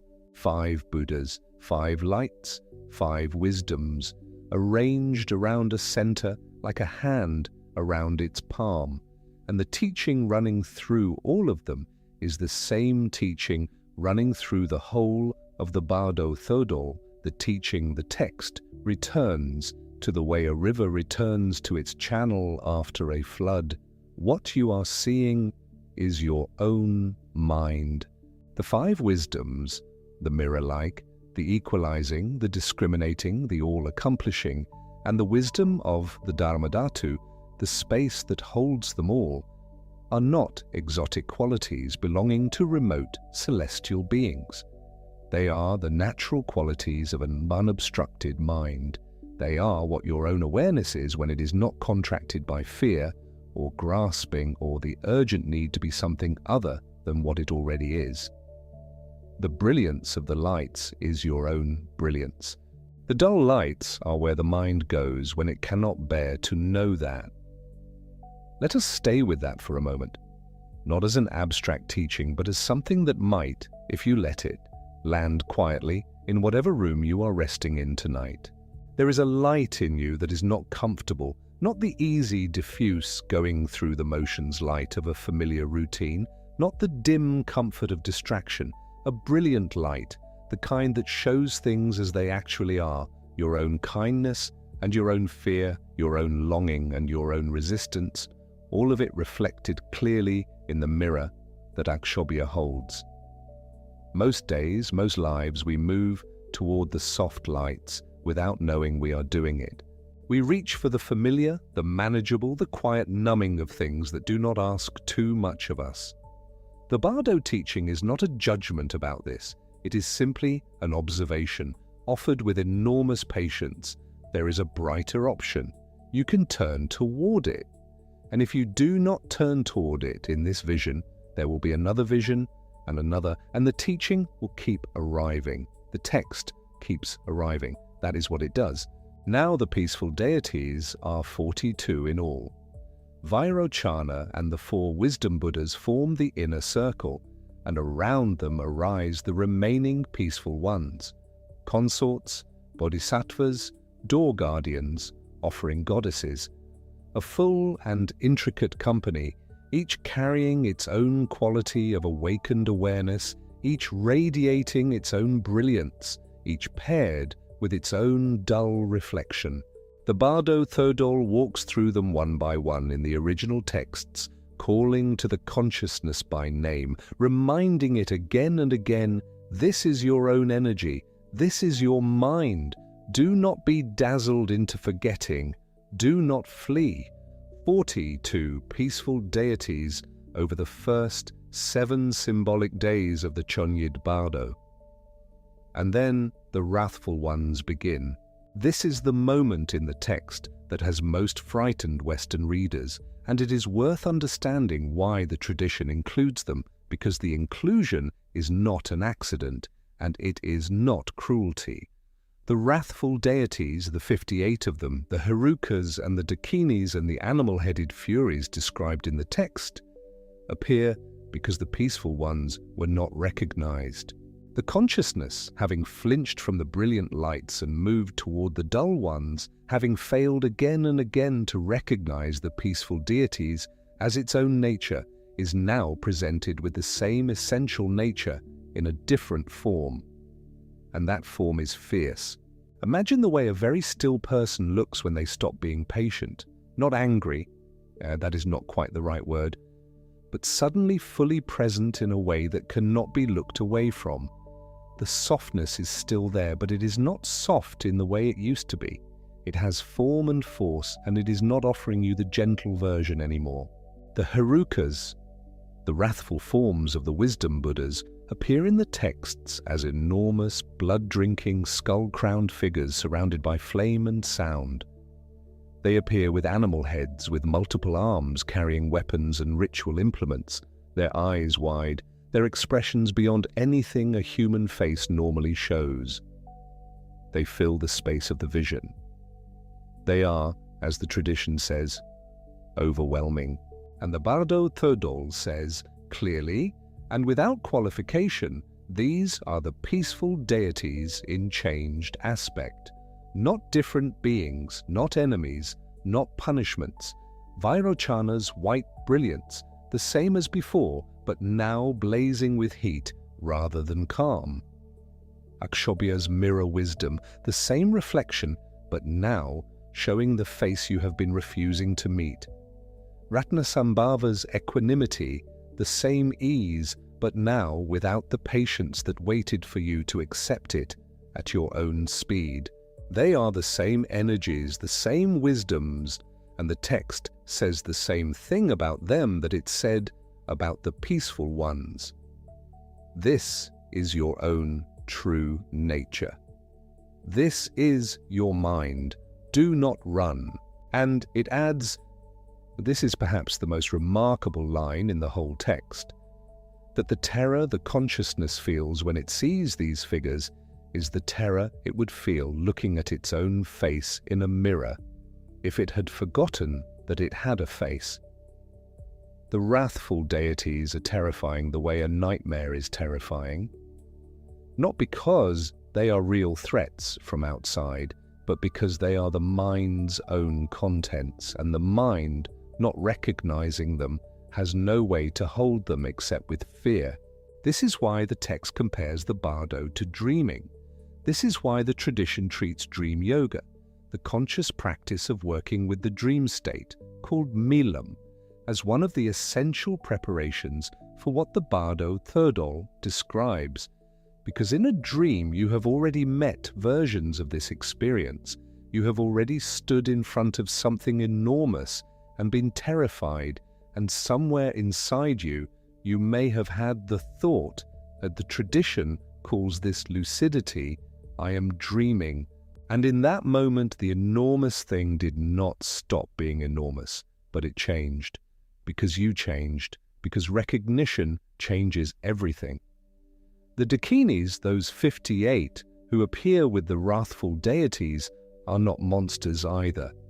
The word Dakini, in Tibetan, Kundro, skygoer, she who moves in space, points to a quality of awareness that is fluid, penetrating, difficult to grasp, moving through what would stop a denser mind. They appear in wrathful form here because the consciousness has been moving too slowly, too grasped, too fixed. The Dakinis are the disruption, the dissolution of the stuck places. In the tradition, they are deeply revered as one of the 3 roots of Tibetan Buddhist practice. In the chönyid bardo, they appear in their most uncompromising form, but they are still, this cannot be said too many times, they are still the mind's own energy. The text reads aloud the same instruction for the wrathful deities that it read for the peaceful ones, adjusted for the new circumstances. Do not be afraid. These blood drinkers and skull bearers are the natural expression of your own awareness in its most unobstructed state. The blood they drink is the clinging that has kept you small. The skulls they wear are the death of the ego identifications that have kept you circling. They are the tradition's way of showing you without gentleness now that the thing you have been most afraid of losing, the small, defended, carefully maintained self, is exactly what is keeping you from the vast thing you actually are.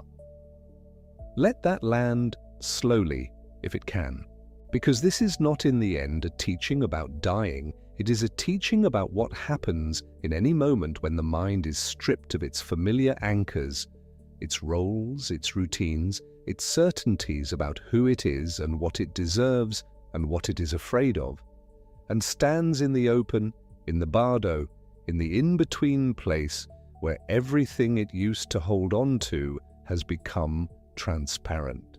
That can happen in a meditation retreat.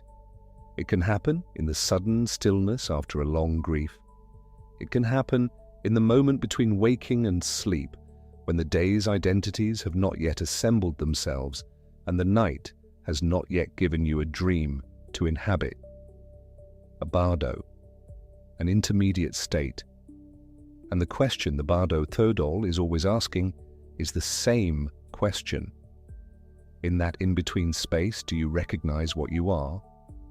Or do you flinch from it and reach for the nearest dull light? The Jitra, the 100 peaceful and wrathful deities together, the 42 and the 58, they are collectively the display of the whole mandala of the mind's nature. They are not a test you pass or fail. They are a mirror.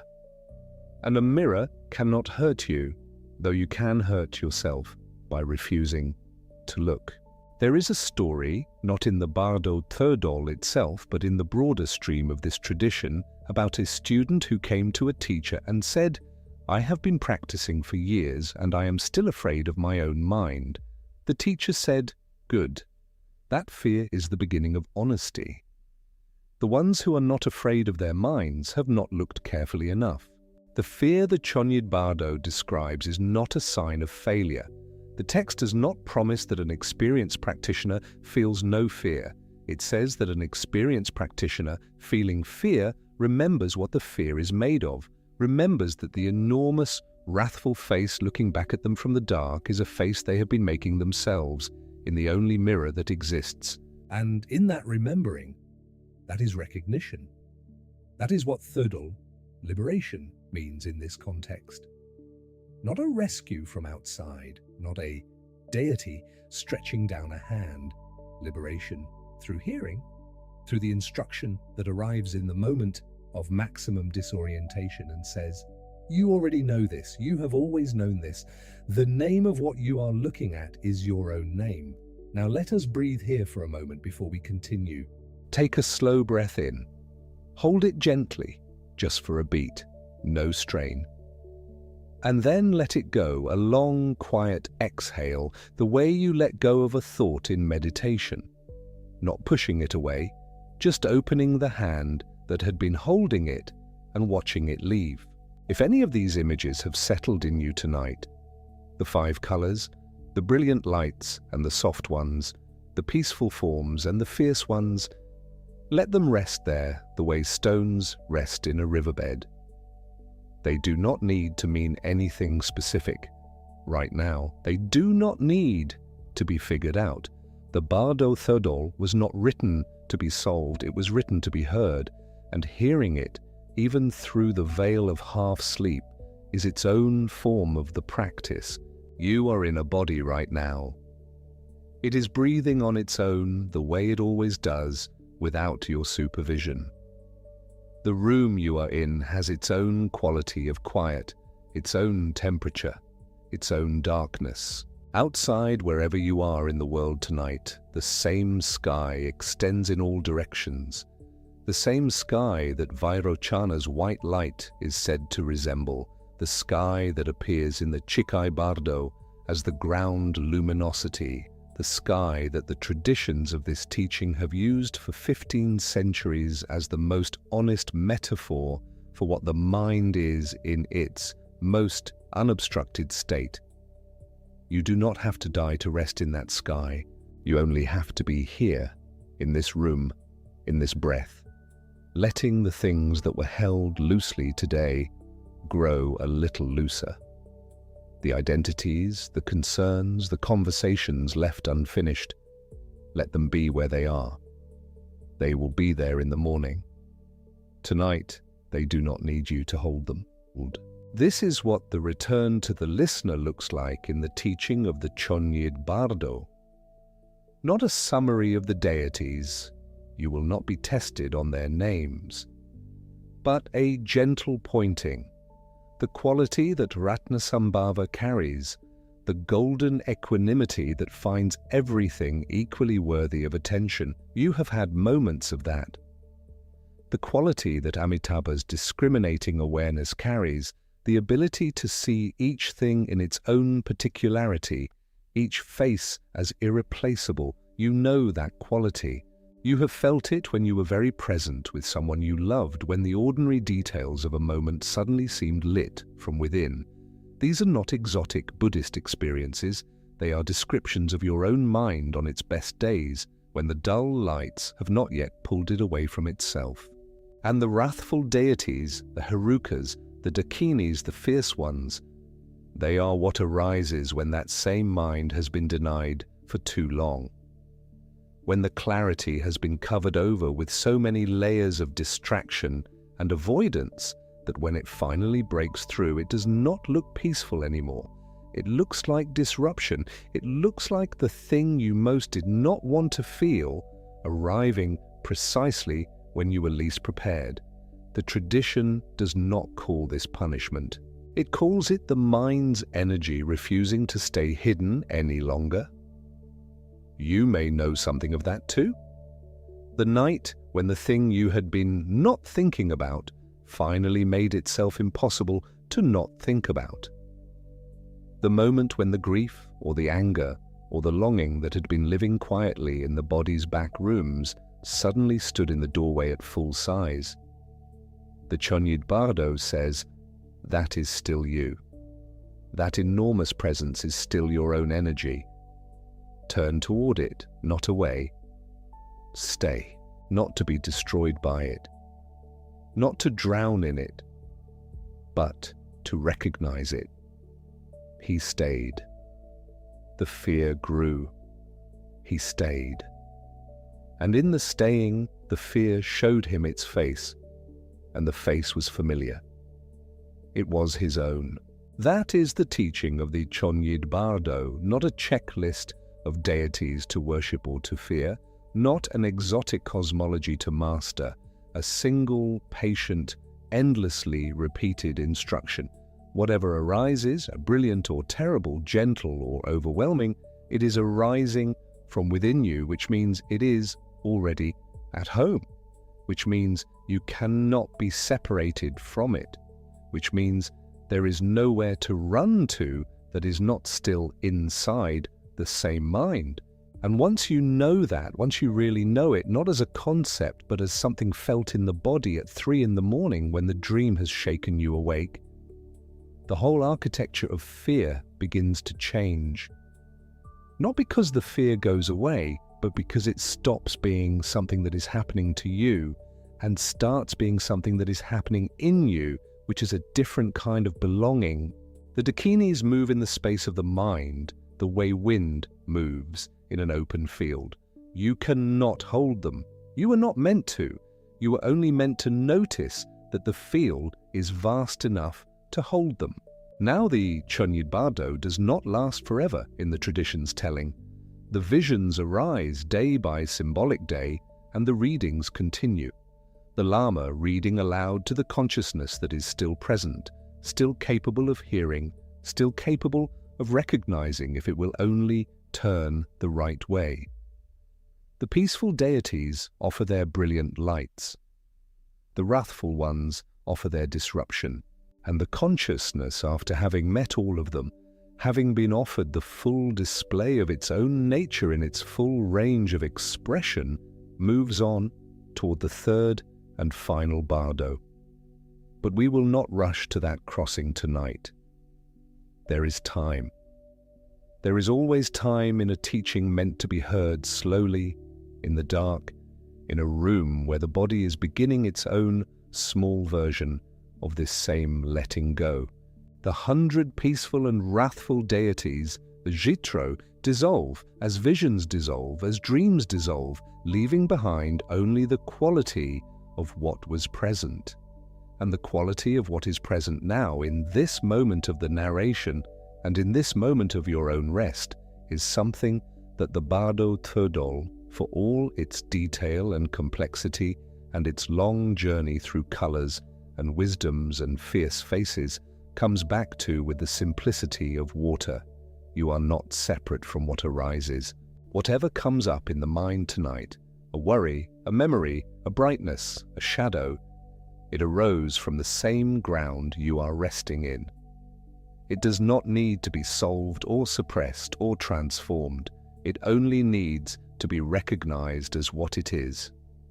Your own energy. Your own light, in whatever form it has decided to take on its way through you. The brilliant lights will come, the soft lights will come. The brilliant ones ask more of you, they always do. But what they ask is nothing more and nothing less than the willingness to know what you already are. Let us pause here for a little while and rest in the dark together. Take a slow, deep breath in. Let the chest rise easily, no effort, no forcing. And then release it, long and slow. The way a long day releases itself when you finally allow yourself to lie down. Notice the quality of the air around you. Notice, if you can, the particular quality of the silence in your room tonight. Not an absence, but a presence. The way the sky is present, even when you cannot see it.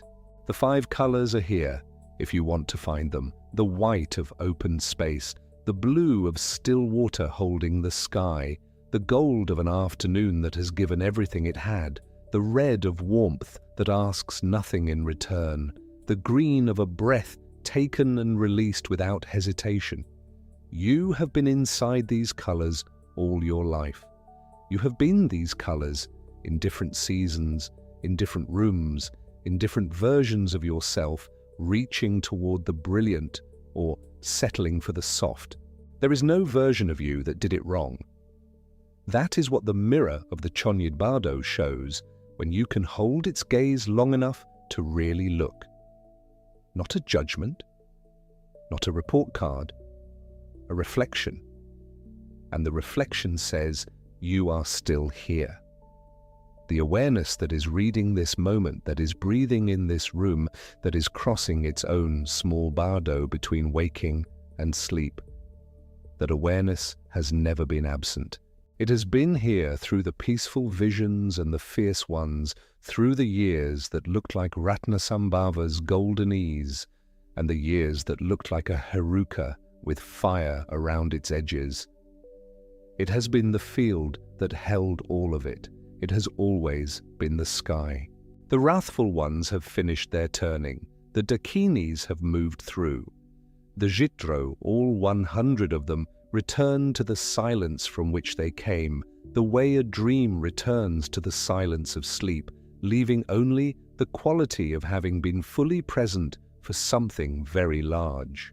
And when you are ready, and there is no hurry, none at all, the teaching is patient and the night is long, we will move together toward the third bardo, the bardo of becoming, where the consciousness, having met the full display of its own nature and not yet recognized it, begins to look for a place to land.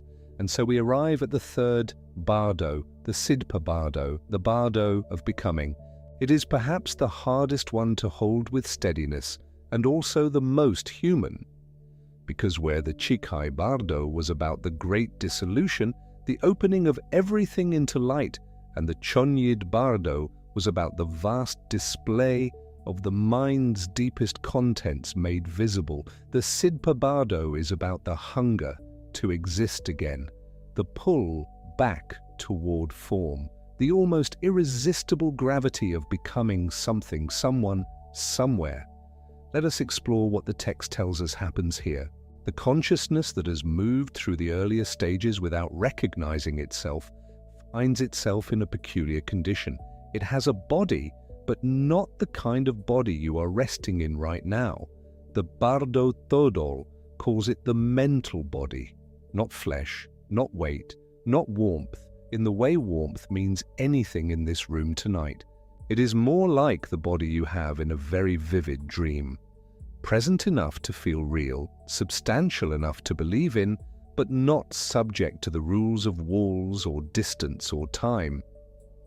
The mental body of the sidpa bardo can move anywhere by thought, not by walking, not by traveling in any way that requires effort or duration. Simply by intending to be somewhere, the consciousness arrives there. Imagine that for a moment gently as you breathe, to think of your childhood home and to find yourself standing in it, not as a memory, but as a presence.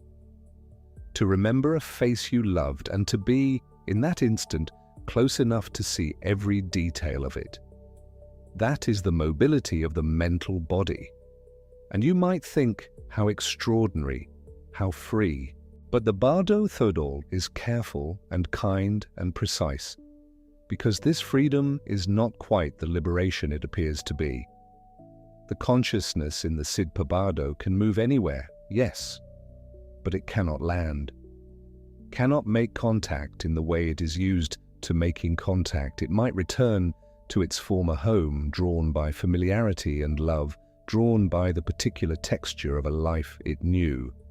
And the people it returns to cannot sense it. They go about their days, eating, grieving perhaps, going through the belongings of the one who has died, and the consciousness stands among them like a lamp left on in an empty room. Present, unperceived.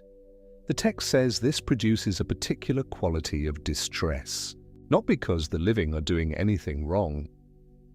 They are simply living. But the separation, the being there without being received, is one of the sadnesses of the sidpa Bardo. The consciousness, which still identifies with the life it just left, still expects the usual reciprocities, still reaches for the ordinary exchanges that constituted being alive, finds that those exchanges are no longer available. The warmth does not return. The conversation cannot begin. And slowly, because this is the nature of the sidpa Bardo, the winds begin. The text describes the winds of karma, and we should pause with this image because it is one of the most evocative in the entire Bardo Thödol. These are not physical winds, they are more like the currents of accumulated habit, of the patterns and tendencies and orientations of an entire life moving through the mental body with force. They buffet, they push, they carry the consciousness this way and then that way, into memories and fears and desires and regret, not gently, but with the urgency of everything unresolved. Think of a leaf on the surface of a river, not a still river, a moving one. The leaf has no particular intention of going anywhere, but the current is real and it is shaped by everything that has been, all the weight of the watershed upstream, all the rain that has fallen across all those hills, moving now through the channel that it carved. The consciousness in the sidpa Bardo is something like that leaf. Its karma, the accumulated weight of everything it has thought and said and done and intended and neglected and loved and feared across the whole of its life, and in the tradition's view, across many lives, becomes the current, becomes the wind. This is not punishment. The Bardo Thödol is not a text that deals in punishment. It is a text that deals in recognition and consequence, and the consequence of a lifetime's habits and orientations is simply this, that those habits and orientations have momentum, they want to continue, they pull. Let us rest here for just a moment. Take a slow, deep breath. Notice the weight of your body where it rests against the surface beneath you. The winds of the sidpa Bardo are not your winds tonight. Tonight, the air in this room is still. Tonight, the only current moving through you is the slow tide of your own breathing, in and out, easy and unhurried. There is nothing buffeting you. There is nothing asking you to become anything. You can just lie here, in the stillness, and let the story move through you the way a river moves past its bank, present, unhurried, and requiring nothing. When you are ready, we will continue. Because now we come to the scene in the sidpa Bardo that has captured perhaps more imagination than any other in the entire text, the judgment. The Bardo Thödol describes a moment in the Bardo of becoming when the consciousness encounters Yama, the Lord of Death. He is depicted in Tibetan iconography as vast, dark, wrathful, a figure who holds the wheel of existence in his hands and peers through it with eyes that miss nothing. In the sidpa Bardo, the consciousness stands before Yama for a reckoning. It is a scene that has resonances across many traditions, scales, a weighing of deeds, judgment delivered by a figure of authority. The Bardo Thödol has its own version, white pebbles and black pebbles representing good actions and harmful ones, counted out with a precision that feels absolute. And alongside Yama, there is his mirror, the mirror of karma. The text is very specific about this mirror. It does not simply reflect the physical appearance of the consciousness. It reflects every act, every intention, every word spoken in kindness and every word spoken in cruelty, every moment of generosity and every moment of withholding, with a completeness that no ordinary memory could match and no ordinary forgetting could soften. It sounds, at first, like the most terrifying thing in the entire journey. And then the text offers its most extraordinary move. The same move it has made before, the same move it will keep making, patient and precise, until the consciousness either recognizes it or does not. Yama is your own mind. The mirror is your own mind. The white pebbles and the black pebbles, the counting, the reckoning, all of it, every element of this vast and solemn judgment scene is a projection of the consciousness itself. Not an external court, not a verdict handed down from somewhere beyond the self. The judge and the judged are the same, the mirror and the one reflected are the same. The entire apparatus of judgment in the Sidpa Bardo is the mind confronting itself, wearing the costume of a tribunal, because that is the form the confrontation needs to take. This is not the text making things easier than they are. It is not saying, do not worry, nothing you did matters. On the contrary, the mirror is real, the reckoning is real. The weight of the white and black pebbles is as real as the weight of any life actually lived. What the text is saying is something more subtle and more difficult and ultimately more liberating than any verdict delivered from outside could be. There is no external judge. The authority that assesses your life is the same awareness that lived it, and that awareness in the teaching of the Bardo Thödol is not separate from the clear light, not separate from the wisdom nature, not ultimately separate from the consciousness that radiates through every peaceful and wrathful deity encountered in the chönyid Bardo. The judge is the sky. The judged is the sky. The judgment is the sky, appearing to itself in the form of a trial, because the habits of mind that constituted a lifetime need to encounter their own shape before they dissolve. Recognition here too is liberation. If the consciousness in the Sidpa Bardo can look at Yama and the mirror and the white and black pebbles and recognize that what it is looking at is its own mind, not deny the contents of the mirror, not pretend the dark pebbles are not there, but recognize that the one counting them and the one counted are finally identical. The grip of the judgment loosens. The current of karma is not cut, but it is no longer mistaken for something that comes from outside. And you tonight, in this room, in this body that breathes so easily, you already know something about this. You have stood before your own mirror.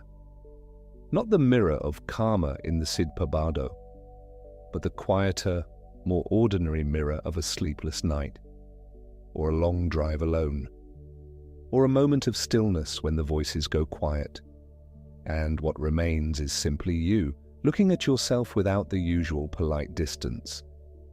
The way you have been kind and the ways you have not been. The things you did that you would do differently and the things that honestly you would not. The white pebbles and the black ones counted in the small hours of ordinary consciousness. The Bardo Thödol would say, you are already practicing. Every night you lie down in the dark, the day's deeds sit with you for a moment before sleep. That is not punishment either. That is the mind recognizing its own shape, and then sleep comes and the pebbles dissolve, and the morning is new. Let us take one more slow breath here and move gently on, because the Sidpa Bardo still has its final passage, and it is one the text calls with great care the closing of the womb door. After the judgment scene, the consciousness moves further into the Bardo of becoming, and the 6 realms begin to make themselves visible. The Bardo Thödol describes 6 domains of existence within the wheel of samsara, the cycle of conditioned existence that turns and turns until the turning is recognized for what it is. 6 realms, each associated with a colored light and a particular quality of mental affliction. The realm of the gods, the Devas, glows with a soft white light, and the affliction that leads there is pride. The realm of the jealous gods, the Asuras, pulses with a dim red, driven by jealousy and the constant need to compete. The human realm, perhaps the most familiar, cools with a soft blue, shaped by desire. The animal realm, heavy and grey-green, pulls through ignorance, through the tendency to simply follow without questioning. The realm of the hungry ghosts, the pretas, burns with a faint yellow, the light of craving so deep it can never be satisfied, a hunger that consumes itself. And the hell realms, which the text describes without sentimentality, glow with a smoky darkness, the residue of hatred and rage turned inward and outward simultaneously. The consciousness in the sidpa bardo, buffeted by its karmic winds, is drawn toward one or another of these lights. And here again the instruction is the same. Move toward the brilliant light, not the dim one, because alongside each of those soft, seductive realm lights, one of the great wisdom lights still shines, still available, still the same consciousness offering itself back to itself. The white pride light of the God realm appears alongside the brilliant blue of Akshobhya's mirror-like wisdom. The red jealousy light appears alongside the green of Amoghasiddhi's all-accomplishing wisdom. The soft pull of desire toward the human realm appears alongside the red of Amitabha's discriminating wisdom. At every door, the invitation is renewed. The dim light is the habit, the brilliant light is the recognition, and the choice, to whatever degree choice operates in this state, is between the familiar and the free. Most beings, the text says gently and without judgment, choose the familiar. The dim light feels safer. The brilliant light is too vast, too open, too much like the cloudless sky of the first bardo that already passed unseen. But the text is still talking, still patient, still reading the words day after day to the consciousness that can hear. And near the end of the sidpa bardo there is one more instruction offered with particular care. As the consciousness is drawn toward rebirth, it begins to see visions of its future parents. The text is specific about this, in the way it is always specific when specificity matters most. The vision of a copulating couple, one's future father and mother, is visible in the distance of the bardo. The pull toward one or another particular life is beginning. The current of karma is finding its channel. The instruction here is not to recoil in disgust or to rush forward in desire. Both recoil and rush will close the wrong door or leave the right door open at the wrong moment. The instruction is to recognize, to see the parents not as external beings drawing the consciousness forward by force, but as figures arising within the display of one's own mind, the same way all the deities have been. To apply to this ordinary, human, intimate scene the same recognition that was offered in front of Vairochana's white light and Amoghasiddhi's green, in front of Yama's mirror, in front of the wrathful herukas with their crowns of skulls. And if recognition comes, even here, even at the very door of rebirth, the door can be closed, or rather, the choice of where and how and what to become can be made with some degree of wisdom rather than pure karmic momentum. The text offers specific guidance for this, inclined toward compassion, toward circumstances where the teachings will be accessible, toward the conditions that allow practice to continue. Even at the final threshold of the bardo, the text is still teaching, still whispering by name the possibility of recognition. The full duration of this passage, from the moment of death through the chikhai and chönyid and sidpa bardos, through the clear light and the deities and the judgment and the 6 realms and the closing of the womb door, is described in the tradition as taking up to 49 days. 7 times 7, 7 weeks of an intermediate existence that is structured, traversable, and, crucially, amenable to the sound of a voice still reading the instructions. That is why the Bardo Thödol is read aloud for 49 days following a death, not as ritual for its own sake, not as comfort for the grieving alone, though it offers that too, but because the text genuinely holds that hearing even when the physical ears no longer function in any ordinary sense. Continues. that the consciousness in the Bardo remains capable of receiving the teaching. That liberation through hearing means exactly that.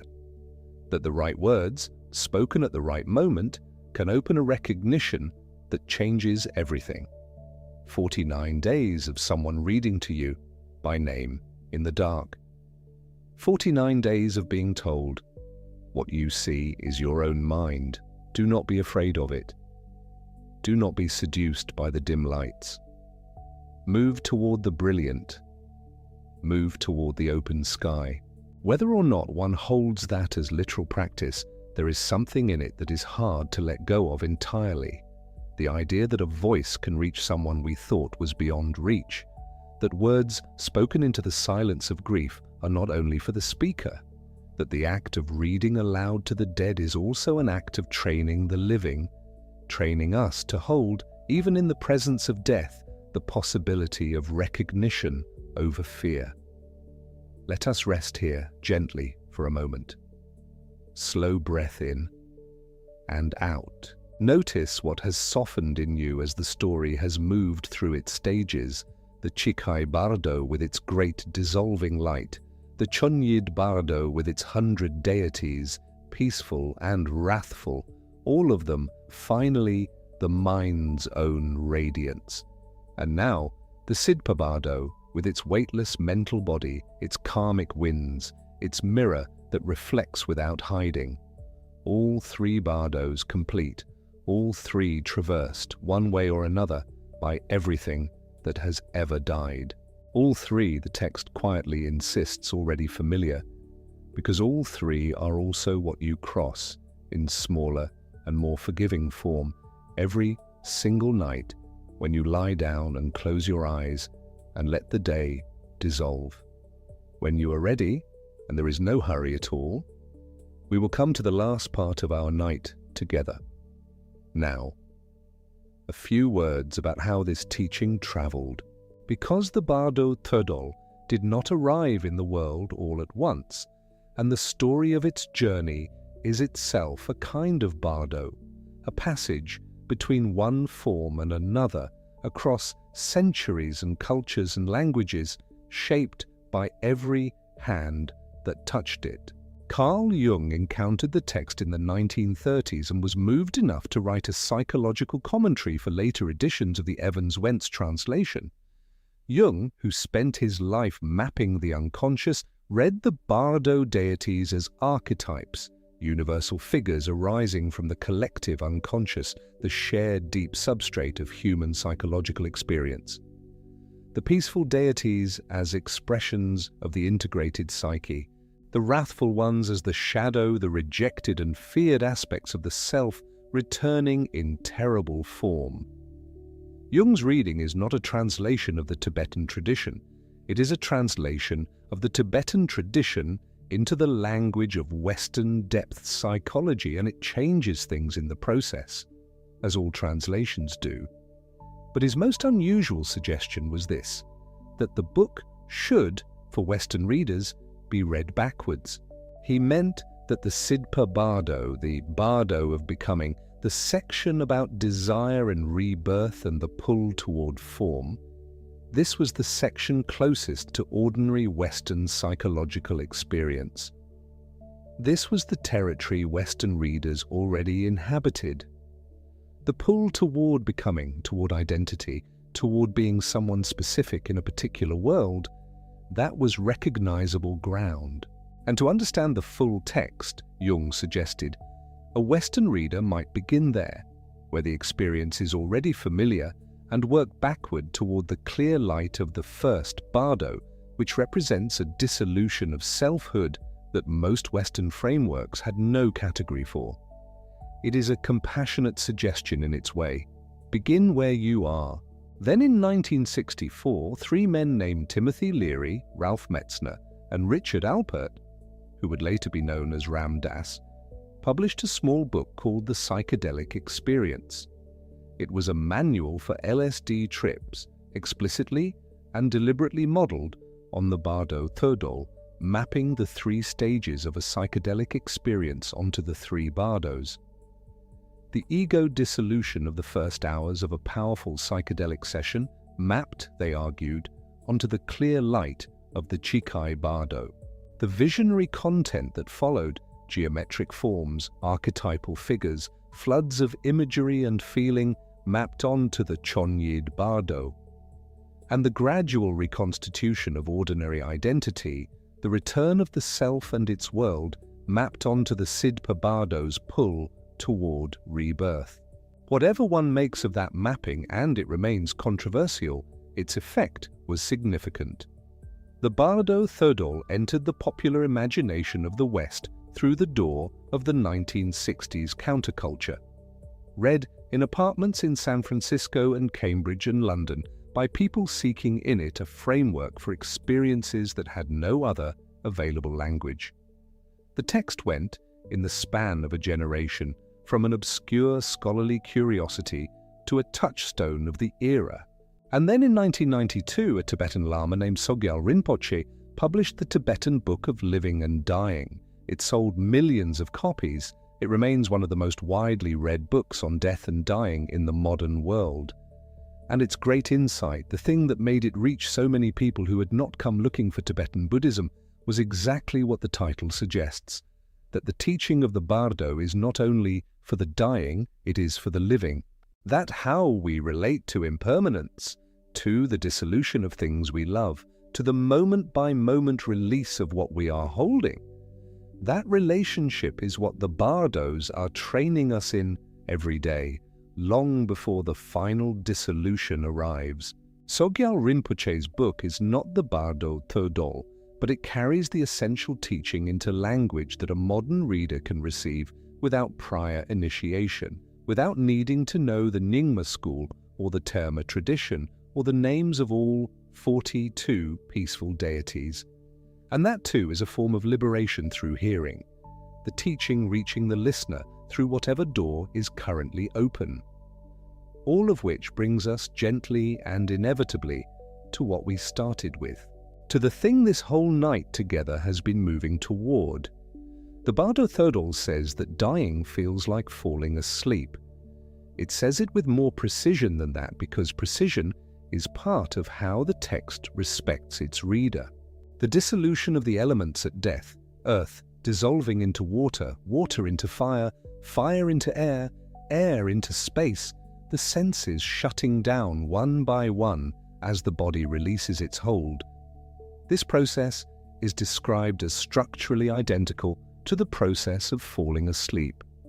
The progressive withdrawal of awareness from the outer world, the softening of the senses, the point at which external sounds become distant and internal images begin. The moment when it becomes impossible to say exactly whether you are still here or somewhere else. You have crossed that threshold tonight, and you will cross it again in just a few minutes. You cross it every night. You have been crossing it your whole life. And the dream that follows, the Milam Bardo, the Bardo of dream, is described in the Tibetan tradition as a rehearsal, a smaller, gentler version of what the chönyid Bardo offers. The mind, freed briefly from the weight of the body and the demands of the waking world, projects its own contents outward and then encounters them as a world. The figures that populate a dream are the mind's own figures. The landscapes are the mind's own landscapes.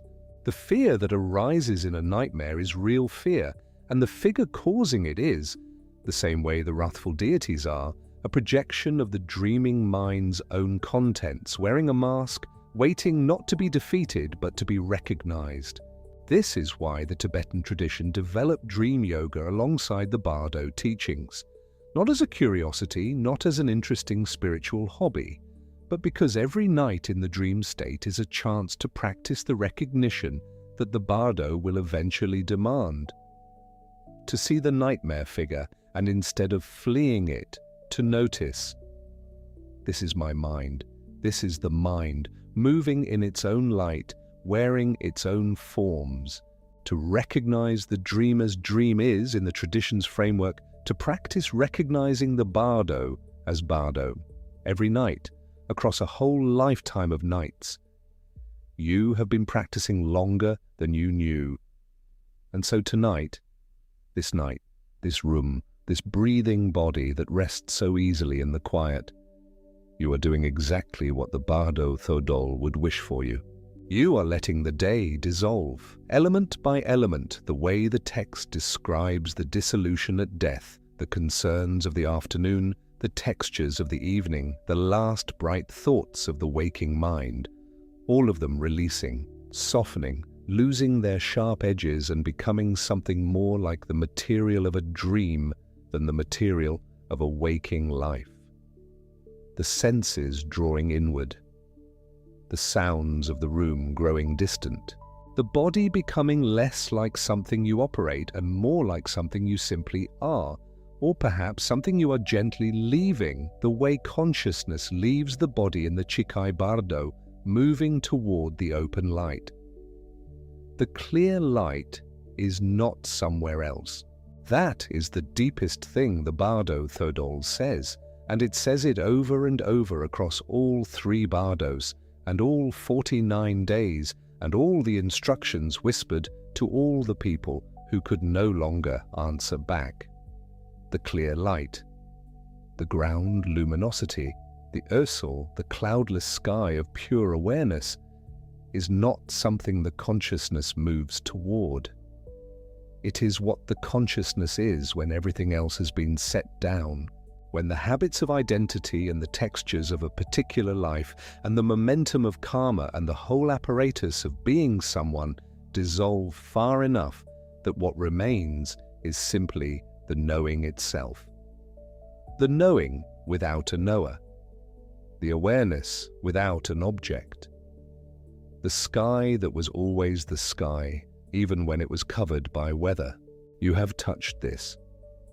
Not dramatically, perhaps, not with trumpets or visions, but in small moments, at the edge of sleep, when the thought that was forming lost its thread, and what remained for just an instant before the dream took over was nothing in particular, just open, just here. That instant is what the text is pointing at. That is the clear light in its everyday, unspectacular, completely accessible form. It appears every single night at the threshold of sleep and slips away before most of us think to notice it. But tonight you know what it is, and perhaps that changes something very slightly about how you let yourself fall toward it. Let yourself fall. Let the day go. Let the concerns that felt urgent at noon become the mild material of the almost dreaming mind. Let the identities and roles and relationships and unfinished tasks that constitute being you in the waking world become a little lighter, a little less definitive. You do not have to carry them through the night. The text is very clear about this. What you carry into the bardo is the momentum of your deepest habits, not the texture of last Tuesday. The Tuesday can rest. The Tuesday is already resting.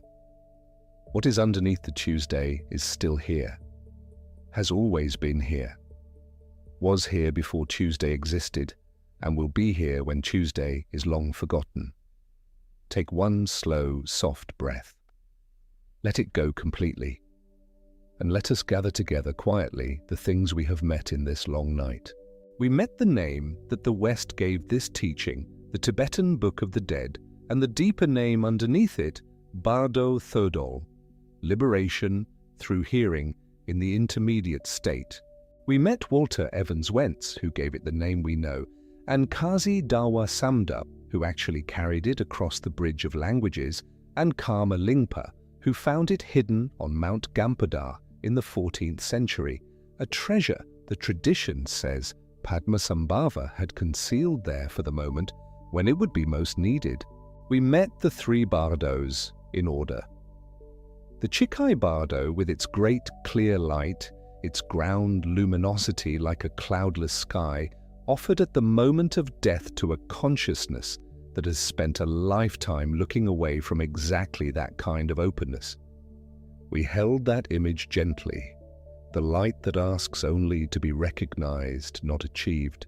We moved into the chönyid Bardo, the Bardo of reality and luminosity, and we met the 5 dhyani Buddhas with their families of light, Vairochana's white in the center, Akshobhya's blue in the east, Padmasambhava's gold in the south, Amitabha's red in the west, Amoghasiddhi's green in the north. And we understood that alongside each brilliant wisdom light, a softer and more familiar light also appeared, the dull light of habit, of the realm we already know, of the place the mind keeps returning to out of momentum rather than choice. We learned the teaching that runs through every day of the chönyid Bardo, through all 42 peaceful deities and all 58 wrathful ones, the entire Jitro, all 100 figures of the great display. They are your own mind. The radiance is your own radiance. The fear that the wrathful ones provoke is the mind, frightened by itself.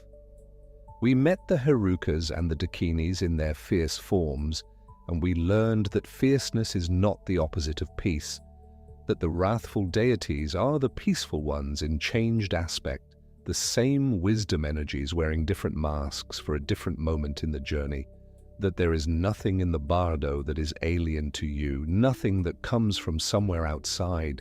The Bardo is the mind is the Bardo, and the mind, at its deepest, most undisturbed level, is the sky. Then we arrived in the sidpa Bardo, the Bardo of becoming, and we felt the weight and the strange, weightless freedom of the mental body that moves by thought and cannot land. We stood at the edges of the life just left, unable to quite reach what was familiar, buffeted by the karmic winds that carry the accumulated momentum of an entire life's deepest habits.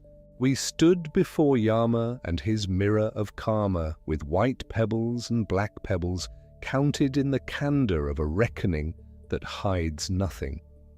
And we received the teaching that Yama, too, is the mind. That the judge is the judged. That the mirror reflects a consciousness looking at itself and finally seeing clearly. We walked past the lights of the 6 realms, the soft white light of the gods, the dim red of the asuras, the familiar blue pull of the human world, the heavy grey of the animals, the hungry yellow of the pretas, the smoky dark of the hells. And we understood that alongside every one of those seductive, familiar lights, the brilliant wisdom light still shone. The invitation never stopped. The reading never stopped. For 49 days, someone was still there saying, "Recognize, you know this light. It is yours." And we let the womb door be what the text says it can be. Not a trap, but a threshold. Not a failure, but a transition, shaped by the accumulated weight of a life and oriented, wherever possible, by the wisdom gathered in the passing. We met Carl Jung, who read the Bardo deities as the contents of the collective unconscious, and suggested a Western reader begin with what is familiar and work backward toward the light. We met Timothy Leary and Ralph Metzner and Richard Alpert, who carried the text into a different kind of threshold experience and placed it in the hands of a generation hungry for a language for dissolution. We met Sogyal Rinpoche, who took the teaching out of the death room and placed it in the middle of an ordinary life and said, "This is for the living. This is for how you hold loss. This is for every moment you have to set something down that you are not ready to release." And underneath all of it, underneath the names and the deities and the centuries and the translations, we found the one thing the text keeps saying from its first page to its last. Recognition. Not achievement, not perfection, not a spiritual credential or a lifetime of practice, though practice matters, not even perfect understanding of all 42 peaceful deities by name and color and element. Simply the capacity to see what is looking. to be the awareness that recognizes itself in the mirror rather than the consciousness that recoils from the strangeness of its own depth. To know that the radiance is your own radiance, the light is your own light, and that the cloudless sky was never anywhere other than exactly where you already are. The Bardo Thödol would like you to know one more thing, and it is the simplest thing in the whole text. You do not need to wait for death to practice this. Every night is a rehearsal. Every dream is the chönyid bardo in miniature. Every moment of falling asleep is a small dying, a small dissolution, a small offering of the day's identity back to the openness that precedes it. And every morning is a small rebirth. The sidpa bardo closing its door, consciousness finding form again, the world reassembling itself around a particular self who will live another day and cross another small bardo when night comes. You have been doing this your whole life. You did not know it had a name. Now it does. You do not need to remember the name. You do not need to remember the 5 dhyani Buddhas, or the order of their lights, or the distinction between the jitro and the herukas. You do not need to remember anything we have moved through tonight. If one image stayed with you, the cloudless sky, the mirror that reflects without hiding, the teaching that the nightmare figures are your own mind waiting not to be feared but to be known, let that be the one. Let the rest dissolve the way a dream dissolves, leaving only the quality of having been for a while very gently held by something very large and very patient and very old. The Bardo Thödol has been read to the dying and the dead for 700 years.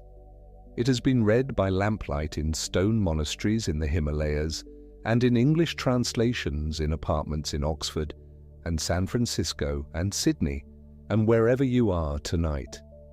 It has traveled across oceans and through the hands of scholars and students and seekers and translators and people who were simply in the middle of a difficult night looking for a teaching that would meet them honestly in the dark. And what it has said in every language across all those years and distances is, the light is yours, the awareness is yours, you already carry everything you need.